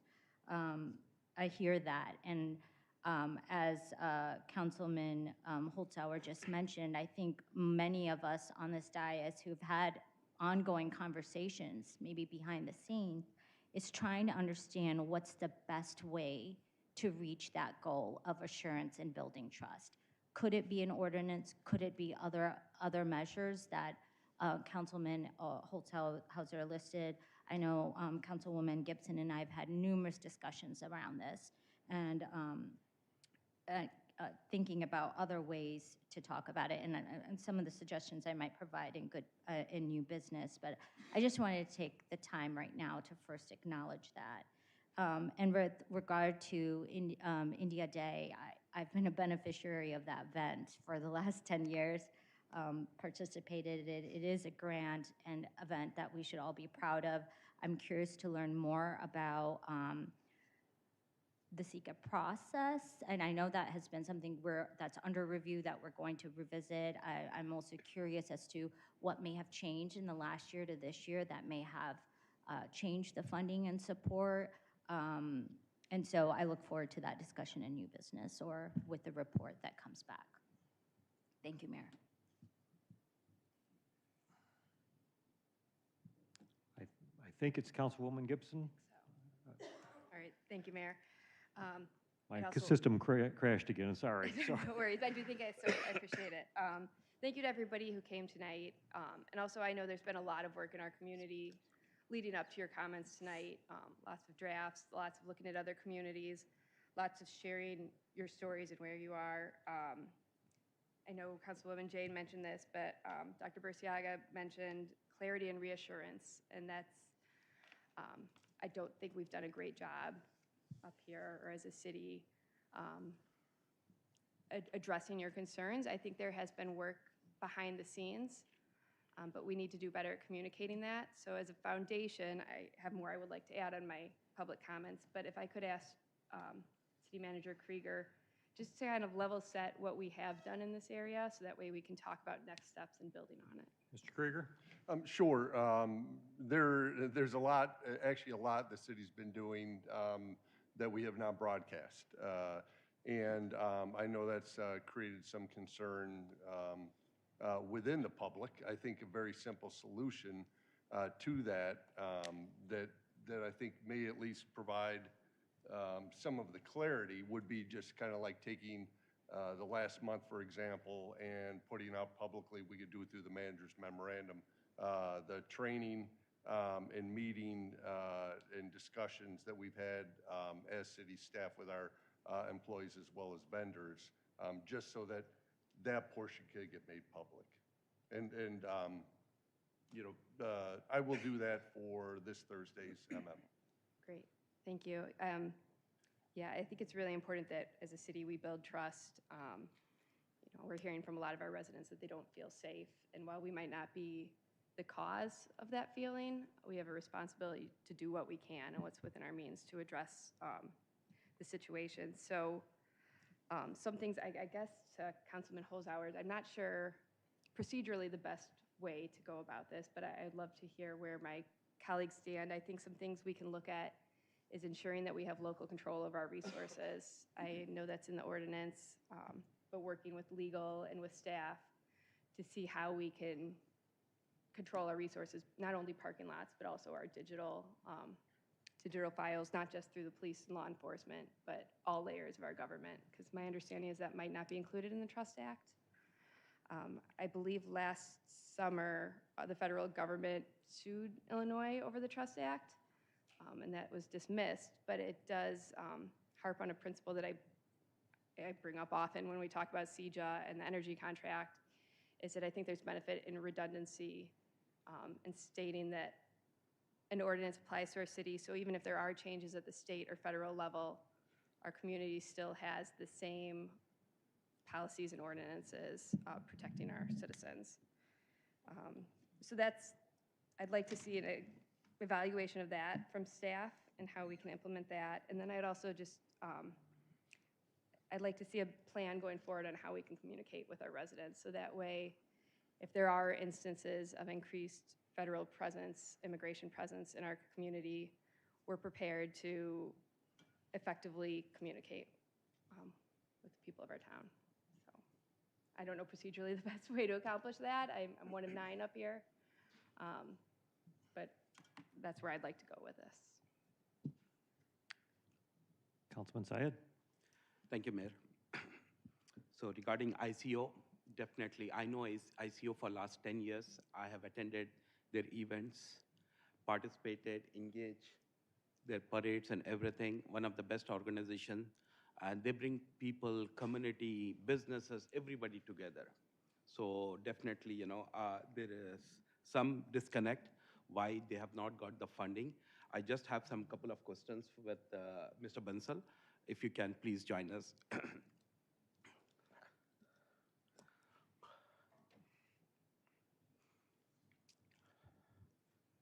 Thank you for coming today and speaking to us, and appreciate that you are bringing this topic back to us. Just wanted to understand what was the amount you have applied for? I don't have the exact numbers, what were applied for, but we applied for so there are 2 components to the application on SICA that we make, being a special event. So India Day is one of the 2 major special events with the City of Naperville. And it goes in SICA with 2 lines, and one is the city services. That number we are provided by the city to put it in. And that was $50-some thousand. I don't have that number right now with me. And second number is to cover the operational cost. Okay. And traditionally, the way it has been is that we get coverage for the city services, and obviously we get whatever the remaining amount is, some amount for the operational cost. Okay. And this year we have seen that 6 commissioners voted 0, which is unprecedented. Never has happened for something like this. Okay. And did any of you or your member attended the workshop conducted by SICA? Yes, we did attended the workshops, yes. You have attended, huh? Yes, Okay. but we did not attend the SICA meetings, which we don't, we consider that as lobbying, and we have not done it pretty much first year we did it, just attended to understand, but then we never attended it. Okay, so you have not attended that work? No, workshop we attended. Okay. But not the regular SICA meetings. Okay. And my third question is that, you know, did you get back to the staff why they have not allocated that amount? Yes, we did ask, and the answer we received was that we are an inconsistent, I don't have the exact verbiage, but what it meant was I know we asked city manager as well, Doug, and he had the details, but it was that we are inconsistent, and that is surprising because an event that has been organized successfully, nonstop, consistently, without any issues for 10 years, and 1 year it doesn't get organized, that too for a reason, and we were called inconsistent, so I don't understand that reason, honestly. Okay, so we even organized it during the COVID times. We did a scaled down version, but we did organize that. Okay, so I'm one of the SICA city council representative with SICA, and I met all the SICA commissioners. I have been engaging them for the last 1 year almost now, and they are one of the finest, highly qualified, experienced, who has worked in Naperville for many, many years. All those commissioners are there who has been, checking your applications and all those things. So let me go back to those people also to see, what went wrong, where went wrong, so that, we can come back together and see how we can collaborate and work together on this thing. Sure, and in past, the way it has worked is if SICA commissioners had any questions, they had reverted back to us, sending an email or calling us. Okay. And we have always replied back with the responses, and the city liaison at that point, or the special events person, they have always worked with us to resolve it if there were any open questions. This year, unfortunately, we were not asked a single questions. We were not even asked, which was very surprising. The first time we saw this was when the numbers were, because we don't even monitor. We consider this to be a partnership, city partnership event. This is not an event we created. This was a partnership event. This is how it has been always publicized. This has been always celebrated. A partnership event in between ICO and city. And first time I learned was when I saw after the city council meeting that when someone brought it to me, it is 0. I'm like, it cannot be. And when I saw that, I'm a total shock. Okay. So Mayor, can I have a question with the staff, city staff? Sure. Yeah. So do you have any comment or any remarks on that, Director? Yeah. Who are you directing to? Ms. Marcordes? Yeah. City Clerk? Yep. Yeah. Melanie Marcordes, Director of Community Services. The commission did consider the cancellation of last year as, that was a concern for the commission, but it wasn't the only concern. They, I have a list here, sorry. They looked at, one of the factors was the cancellation of the event last year, that they were concerned about the organizer's ability to successfully execute the event as proposed. They also, from my understanding, was that 2 of the commissioners had reached out and weren't satisfied with either they didn't get a hold of you or there wasn't any good communication there. So they were concerned with the lack of communication. They raised questions relative to the event's budget and overall financial structure, including the revenue sources, sponsorship commitments, and vendor participation. There was a particular concern about the certain requested amounts. So the amount allocated for fencing appeared high and were not supported by sufficient documentation or justification within the application materials. And some commissioners expressed concern about the scale of the funding request relative to other applicants in that way, and weighed that alongside overall confidence in the event execution. Okay, so let's follow up on this thing and see, how. May I, because since it was said that we were approached, there was 0 communication because I am the contact and I received 0 communication from any SECA commissioner to discuss any of this. And if there were questions, I mean, in past, I know Don has been our contact, and we always received questions and we have answered.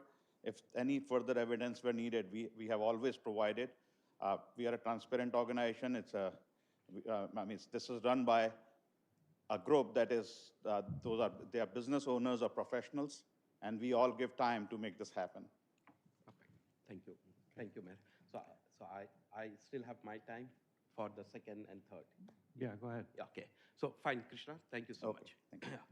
So regarding the immigration, I know that is very critical.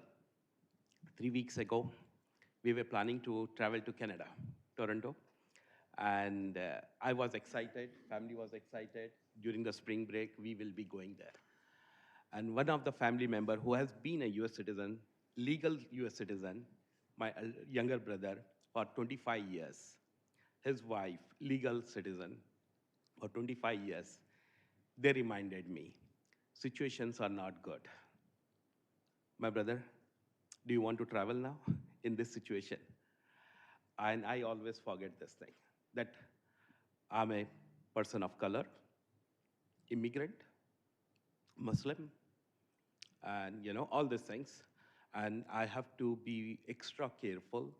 I have to always carry my 2 IDs with me so that, I don't get in trouble. And I request all my kids, my family, everybody.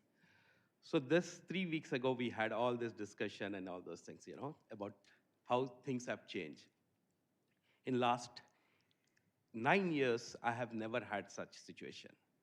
We used to go out of the country, come back very smoothly. Never, ever had any such situation, the feeling or insecurity of traveling to XYZ country or traveling anywhere. But things have changed. Locally, my own brother in Naperville said, you have to be careful. being an elected official, councilman, and one of the community member, but still we have to be careful. So I can understand how you feel, what you are going through all these things, and definitely I would like to support and see how legally uh, city attorney can work on this thing, or if we can bring, like as Councilman Ian said, in the new business, how we can work on that legally to implement this thing, we can work. And definitely I'm going to support that. And my third last thing is about recommendation about sustainability. So Teresa, thank you so much for bringing this topic back to us, reminding us the missing part. This is very critical again, but I don't know how we missed this, and oversight, missing, but definitely we can fix, we can add. So definitely I would like to add that also in the new business to see how we can work on that also. So thank you so much for that. Thank you. Thank you, Mayor. Councilman White? Yeah, thank you. And to that point, I know I had discussion with Mr. Boylan on coming in here. I kind of like, if we're going to follow what we're doing with the presentations, I'm thinking that September meeting might be the best time for that. And when we look at your mission statement for the electric department, I totally agree that that sustainability, it's right there. And I think it should be part of that. So we can have that discussion, but I'm not sure if next meeting is too soon, but I know it definitely needs to happen within maybe the time frame that you presented to us today, Brian. As far as India Day, yeah, I've probably missed one or two, but it is absolutely a fantastic event. Organizers do a great job of bringing the community together. People come to Naperville from all over the region just to attend that India Day event. So I applaud what the organizers do, Mr. Bonsall, as far as making that all happen. I'm not sure exactly what happened with this particular one, but I would offer you my advice. I mean, I understand you don't want to feel like you're lobbying with that commission. I don't look at it as lobbying personally. I think you look at it as advocating for what you want to do and what your organization is bringing to the table. So I would advise you to go to those meetings and don't feel like like I said, you're lobbying. State your position. If there's information that you might be missing because things have changed, that would also give you an opportunity to catch up and address those things in real time. Not sure if there's money available, but that's something that can be looked at. And as far as my brothers and sisters that got up here and spoke so courageously, I empathize, I sympathize with what's going on in the community. As a person of color, I've not experienced what I see our Latino community is mainly experiencing. 9 out of 10, I believe, Ms. Gleason said, is happening in that community, and it's absolutely horrible.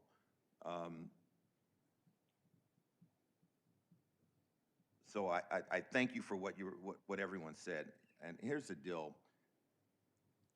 This may be something that might be beyond our control because it's happening, we see all over the country and so on. But what I do recognize is that you are our residents, all right? And as your elected official, I have a responsibility, I feel we all have a responsibility to address what's happening to members within our community. And that's what we should do. And I don't know the right answer. The ordinance might be the right answer, or some assemblage of the ordinance may be modified. I think some things that were said earlier with the city manager as far as making sure that we are communicating better to our residents so that they know what their rights are and things that they can do in order to feel safe. And I think that is the key. We have got to be able to build trust amongst our community members. People should be able to come to us when they or someone in their community is going through what's happening, as an example, right now, and feel like we're going to do what we can to help protect and do what we can to help protect you and to make sure that you feel safe in your own community. I would support what Councilman Holzhauer said as far as coming back. Staff, if you can present some options. I'd like to see the legalities, Counselor, if you can provide that as part of as staff's assessment to ensure that the city is doing things the right way. Again, that took a lot of courage for people to come out here. Ms. Hawken, what you said about your daughter, just hit me. The gentleman that came up here, Mr. Leon, who just came from soccer practice, going to a store and just having the fear that someone just may pick him up just because of how he looks. That should hit everyone in this room to their core. It really should. So, staff, I look forward to hearing what you propose for us to consider. Thank you, Mayor. Councilman Kelly. Thank you, Mayor. A lot to get through in public forum today, and appreciate everybody who came and spoke on all these topics and everything council has said so far. Just to address India Day relatively quickly first, I will say for a lot of our main events, I've had a concern that we're losing them. We lost Ribfest, we lost Salute. There's a couple others that are maybe teetering on the verge right now.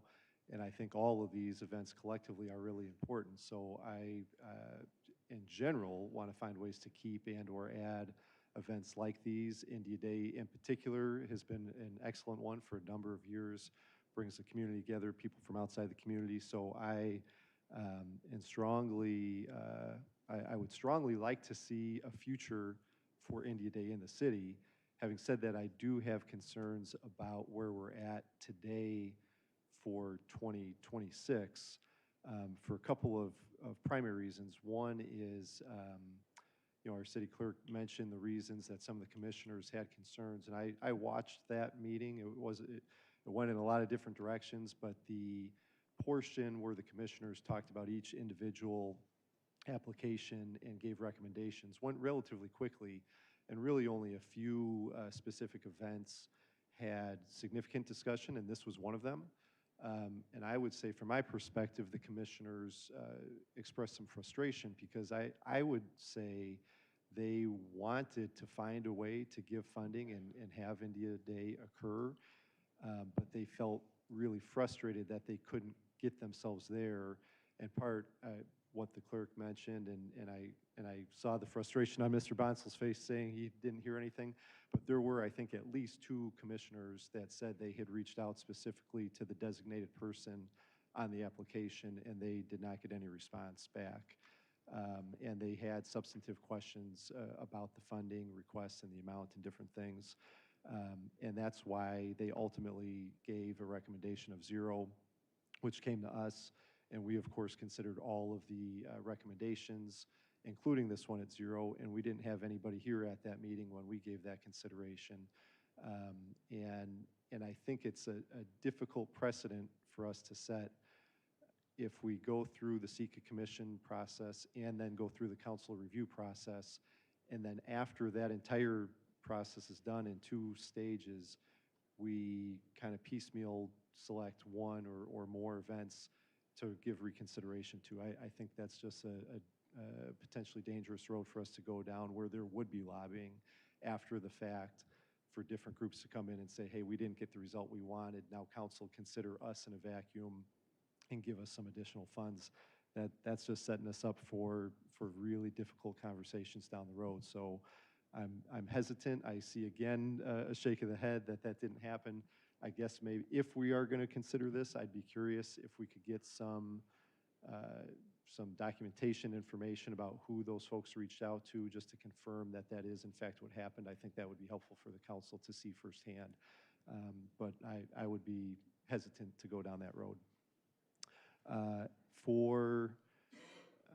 for all the speakers who came to ICE. Just like everyone else has said on council, thank you for being here. It's not an easy thing to do.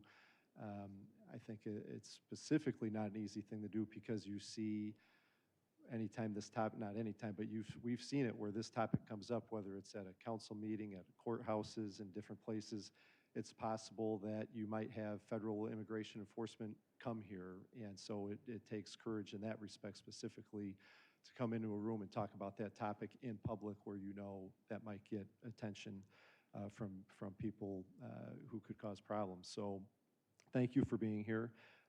I do, like Councilman Jane said, fear is real, and it's not just fear. It's not fear in the abstract. We've seen it in Naperville the last time we spoke about this. There's conversation about we had federal agents running in Crest Creek with guns drawn. We've had people taken away from school drop-off lines. It's not, just theoretical. We've seen some really, really bad things happen in Naperville. I do share some of the concern I think I've heard from council about what exactly we do about that. I think it's important we should do and say something, and some of these topics from time to time, just having council say something and talk about it is important, and maybe we need that next stage in the process. Whatever the new business item might look like, I think furthering the conversation could be helpful. It could be beneficial. And I think there are some things that staff is doing. We already heard from the city manager, but I think getting those in a more formal way out there in the world to be seen and heard is important. I will say I have specific concern about the resolution ordinance track. My entire time on council, I've always been very hesitant to go down that road on federal and state type of issues, regardless of which side of the aisle or what the topic might be. I just think that's a tough road to go down. And there's always comparisons and different specific things we've done. Just a quick comparison to the assault rifle sales ban we did. Two specific things that made me comfortable with that and give me concern here are, one, we knew the impact would be immediate and important, which was that there would be an immediate ban on the sale of assault rifles in the city. It was going to have tangible impact. Here, if I knew that we would have, if we passed an ordinance and that would eliminate immigration enforcement like we've seen, I'd be much more interested in going down that road and willing to take on the risk of potential litigation. The other thing I'm worried about with our staff, on the assault rifle sales ban, we had pro bono representation from a major international law firm lined up, and it's been mentioned that's gone to Supreme Court. If we didn't have that, that would have put the city in a very difficult and very expensive situation. Our in-house counsel probably couldn't do that. It would have been extraordinarily expensive to hire outside counsel. And we've seen other municipalities pass an ordinance like what we're talking about here. And there might not be litigation, but there could be. And here we don't have that international law firm offering pro bono services. I have a real concern about putting our staff and our city in a very difficult position that wouldn't be the intended consequence, but could come. And I also don't want to put our city staff in a position where they might be in conflict with an ordinance about city property, how to enforce that. I think our police and other city staff members could be in a really difficult spot. I'd rather see our city staff be able to be proactive and get communication out there, whether that's Know Your Rights, documenting instances where ICE or Border Patrol, whoever it might be, is in the city. I feel like that's been a little light, even for council, let alone the public. And I know sometimes our city staff just flat out doesn't know. It's not like you're getting notice of that. But in the instances where you find out, I think it would be good for us to know, for the community to know. So I do think there's room for some increased communication, coordination between staff, council, the community, and I'd be curious to see what that might look like. Thank you. Councilman Wilson. Sorry to circle back around, I'll be quick. Yeah, I guess after Councilman Sayed had asked Christian a couple questions about India Day, I guess it really hadn't occurred to me that it was 6-0, which I guess is unprecedented. I guess to sort of diverge from Councilman Kelly's opinion, I mean, an Indian Day isn't like a quasi-random event. It's sort of a long-standing event in the community. So I hope to find some funding for it.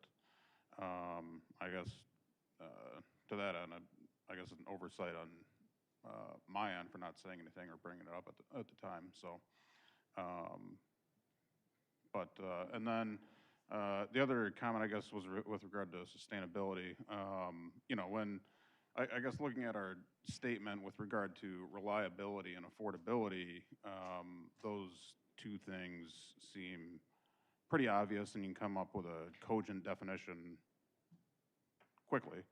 You know, reliability, obviously you don't want any downtime in your electricity, and similarly for affordability, you'd want it at the lowest price possible. My concern with sustainability is that I would hope to be presented with a cogent definition. And I guess I'll leave it at that, because many of these seem quite ambiguous. That's it for me. Thank you. Okay, so I appreciate the concerns of all the speakers that have been raised here tonight. With regard to the India Day situation, I was present in some of those meetings that occurred in 2025 after the SECA awards were granted, and India Day was having their conversations with our special events team, and the new requests for additional security measures based upon the size and success of the event were rolled out. Those were not necessarily things that the India Day Committee had anticipated, metal detectors and other types of things that were going to be required at that particular time. That and those additional costs and other requirements ultimately led to, my understanding, ICO's cancellation of the event. They were awarded a significant amount, I want to say it was like $80,000 in fiscal year 25, which they then did not use and was forfeited back because they canceled the event. I think that is one of the interesting things in this particular situation that led us to where we are today. There is concern that the forfeiture and the fact that they didn't have the fiscal year 25 event has now had an influence on them getting a zero allocation for the fiscal year 26 event, when arguably some of the requirements that we put out there from a public safety perspective based upon the success of the previous events contributed to them having to make the cancellation.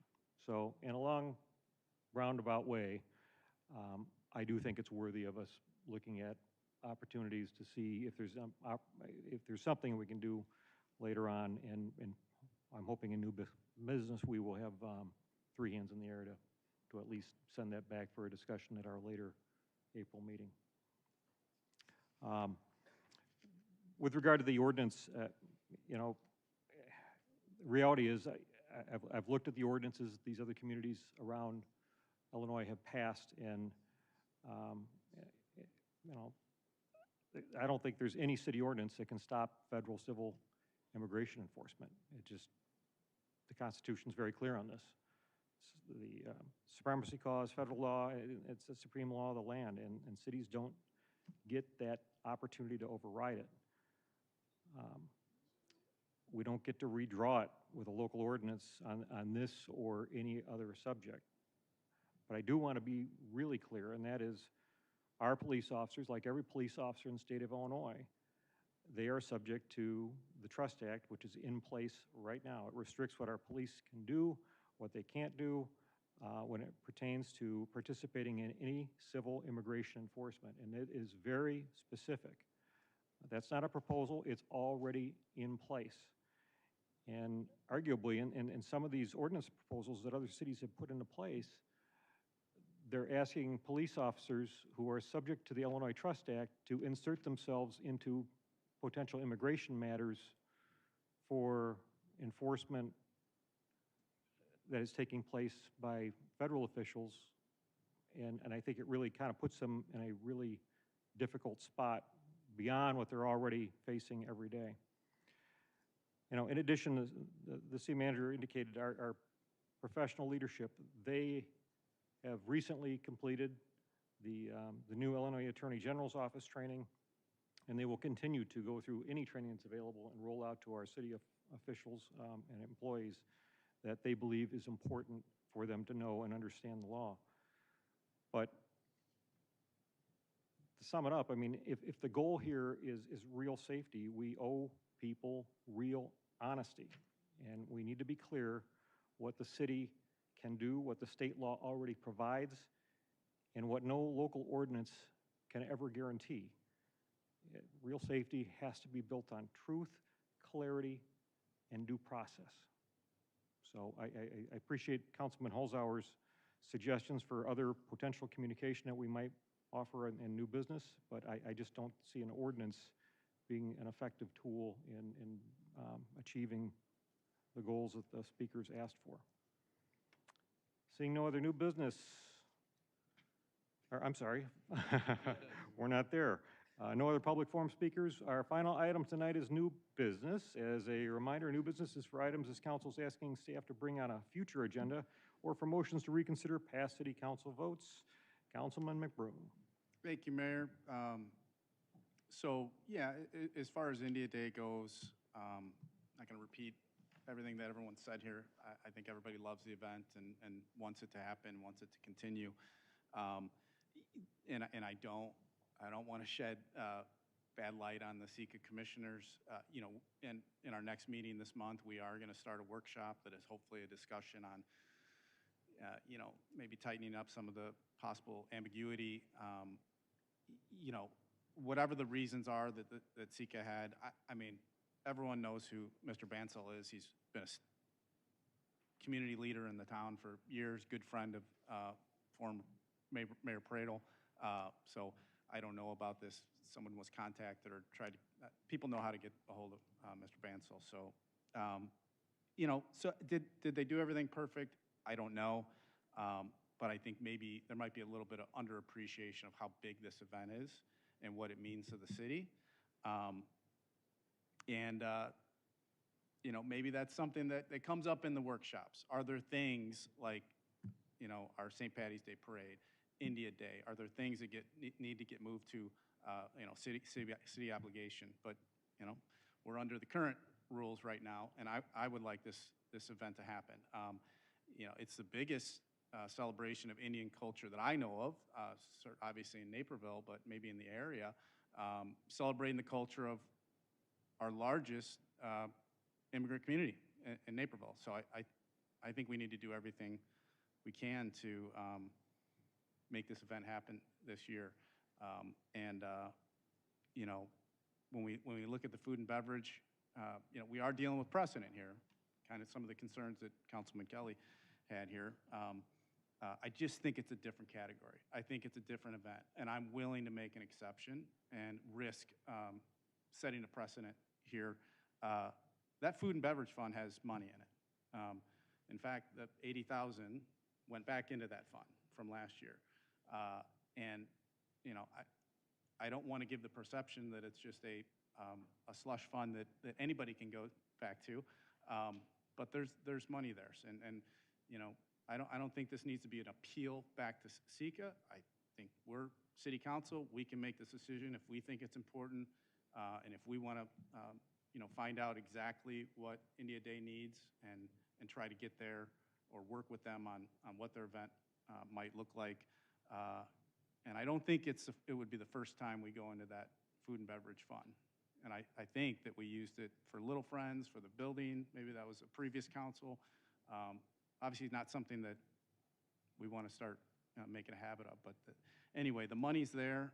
I think it's an event that's very important to this town. It's very important to our very large Indian American community. And so I think my new business would be to have staff come back to us with some suggestions on how it could be done, how we could get them the funding, and at what levels. So I'm looking for support on that.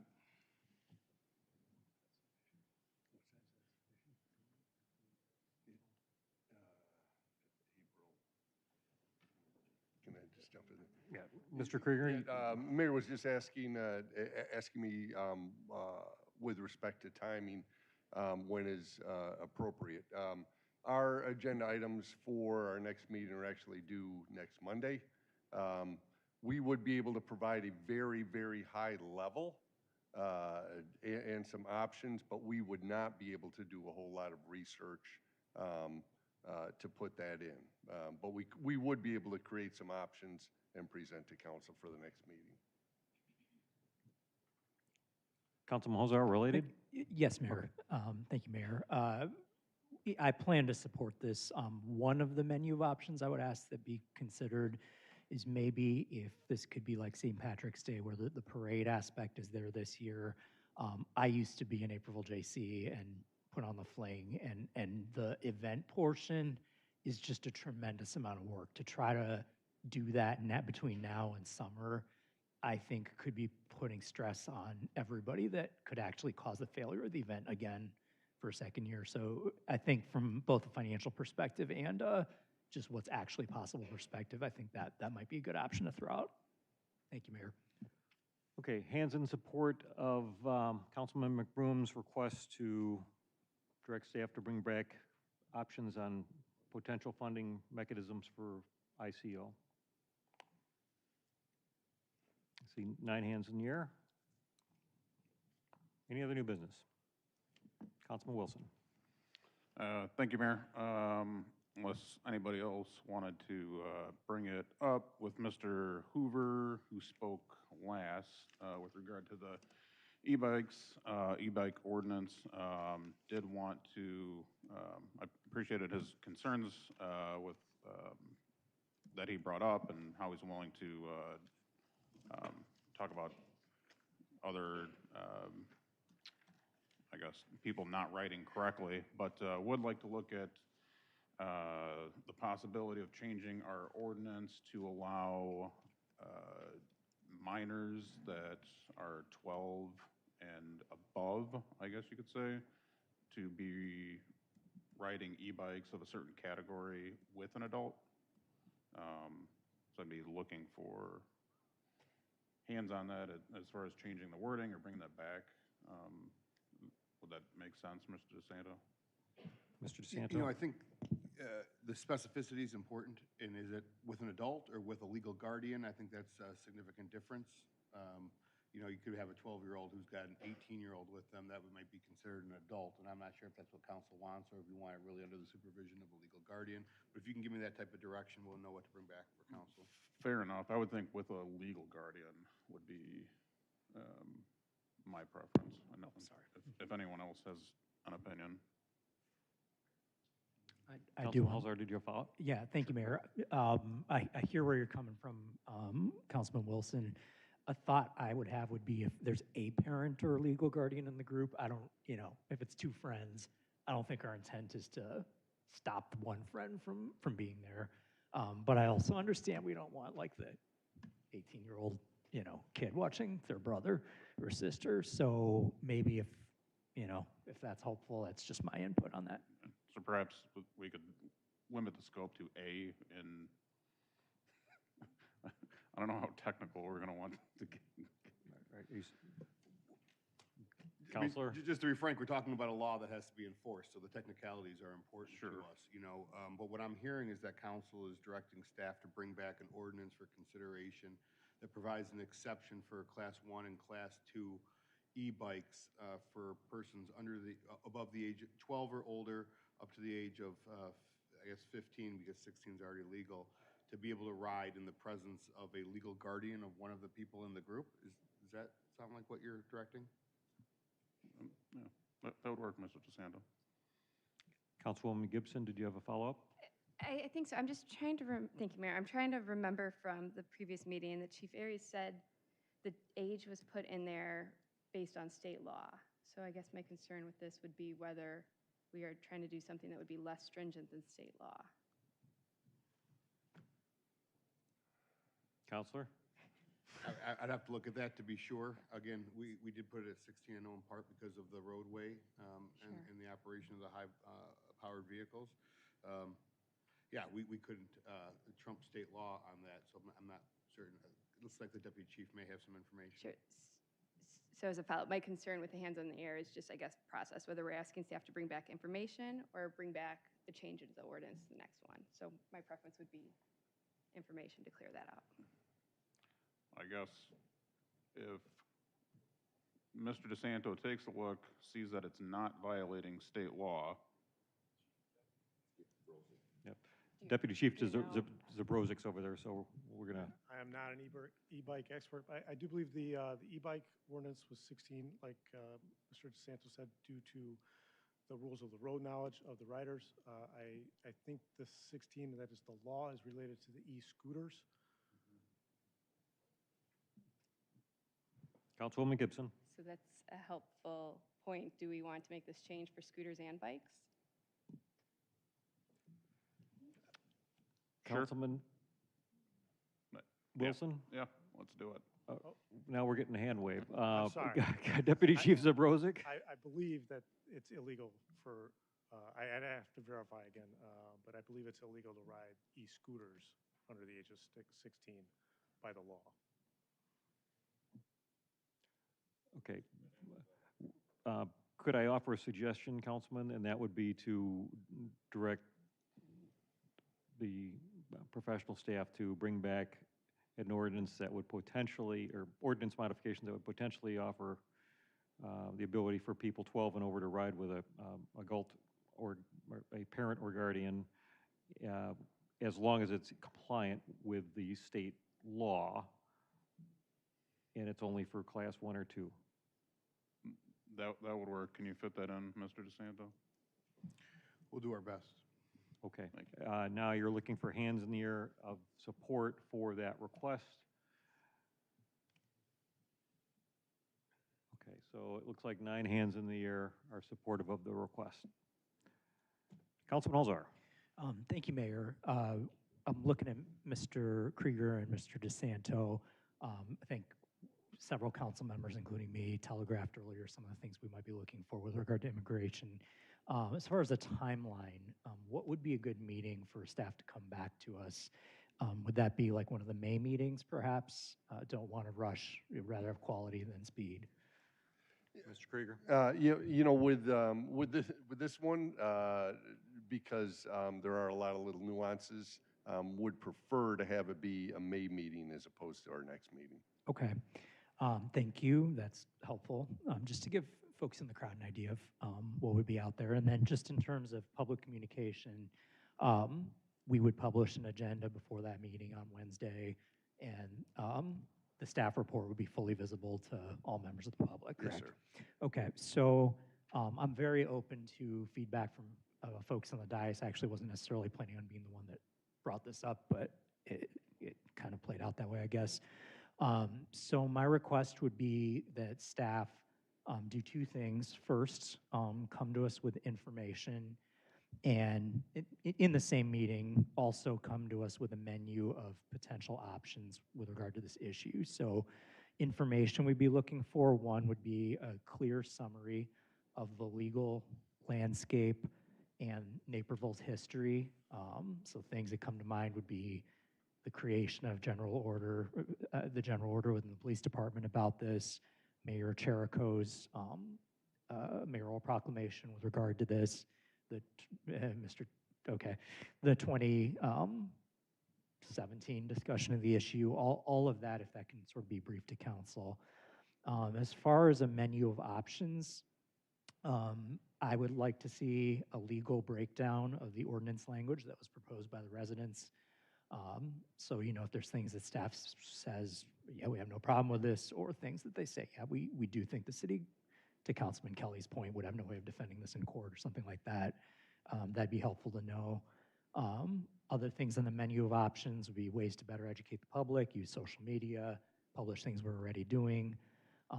Also options for us to make sort of a moral statement as a council on the issue, you know, beyond just any kind of ordinance that regulates things, just a statement about our position morally.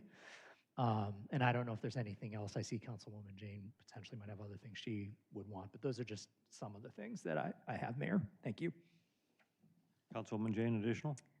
Yeah, some other things that I was thinking about that that was listed in the ordinance, and I'm wondering if it didn't reside in an ordinance, could it reside somewhere else? I mean, there was this ask for some sort of documentation of public property being used for staging.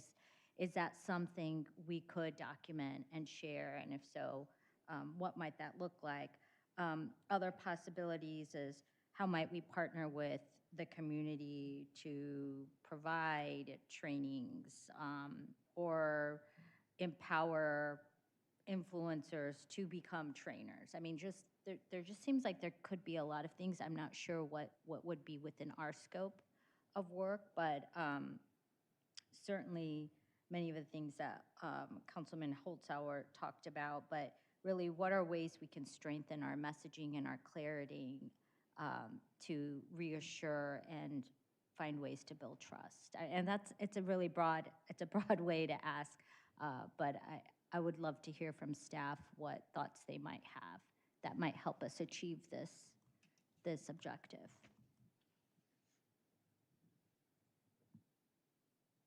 Okay, Councilman, you're looking for hands in the air?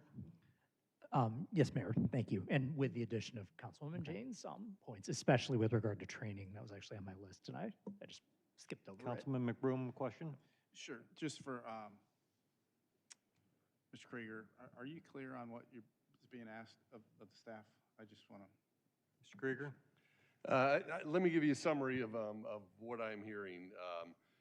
We would bring back kind of a little historical information going back to the welcoming city proclamation. Bring everybody up to speed, provide some menu options with respect to methods of communication, education, options of how to make public information, if not in an ordinance, and then also some ideas with respect to training the community. Sorry, just a real quick follow-up. I'll be done. Go ahead, Councilman. Is this something that you would consider burdensome or really time-consuming, or could you give an idea of how much time this would take? You know, my time, it would not be burdensome, but I worry about some of the other folks in the room, mostly our legal department with Mr. DeSanto. So, you know, I would really like to get his view on level of effort for this. Mr. DeSanto? You know, I don't think May is unreasonable. I don't know that we'll meet council's very high expectations on this or the communities. You know, I do have concerns about what the municipal role is in this space. There are lots and lots of other resources out there from people who, in my opinion, are better versed at being able to provide this type of guidance to residents or citizens of the United States and people who are here about these issues. But I can provide you with what I think you may want to hear, and then you can make some decisions based on that if that seems okay to everyone. Okay. Hands in the air in support of Councilman Holzhauer and Councilwoman Jane's request. Okay, 9 hands in the air. Any other new business? Hearing none, may I have a motion to adjourn? Motion to adjourn. Councilman Kelly. Second Kelly. All those in favor, say aye. Aye. We are adjourned.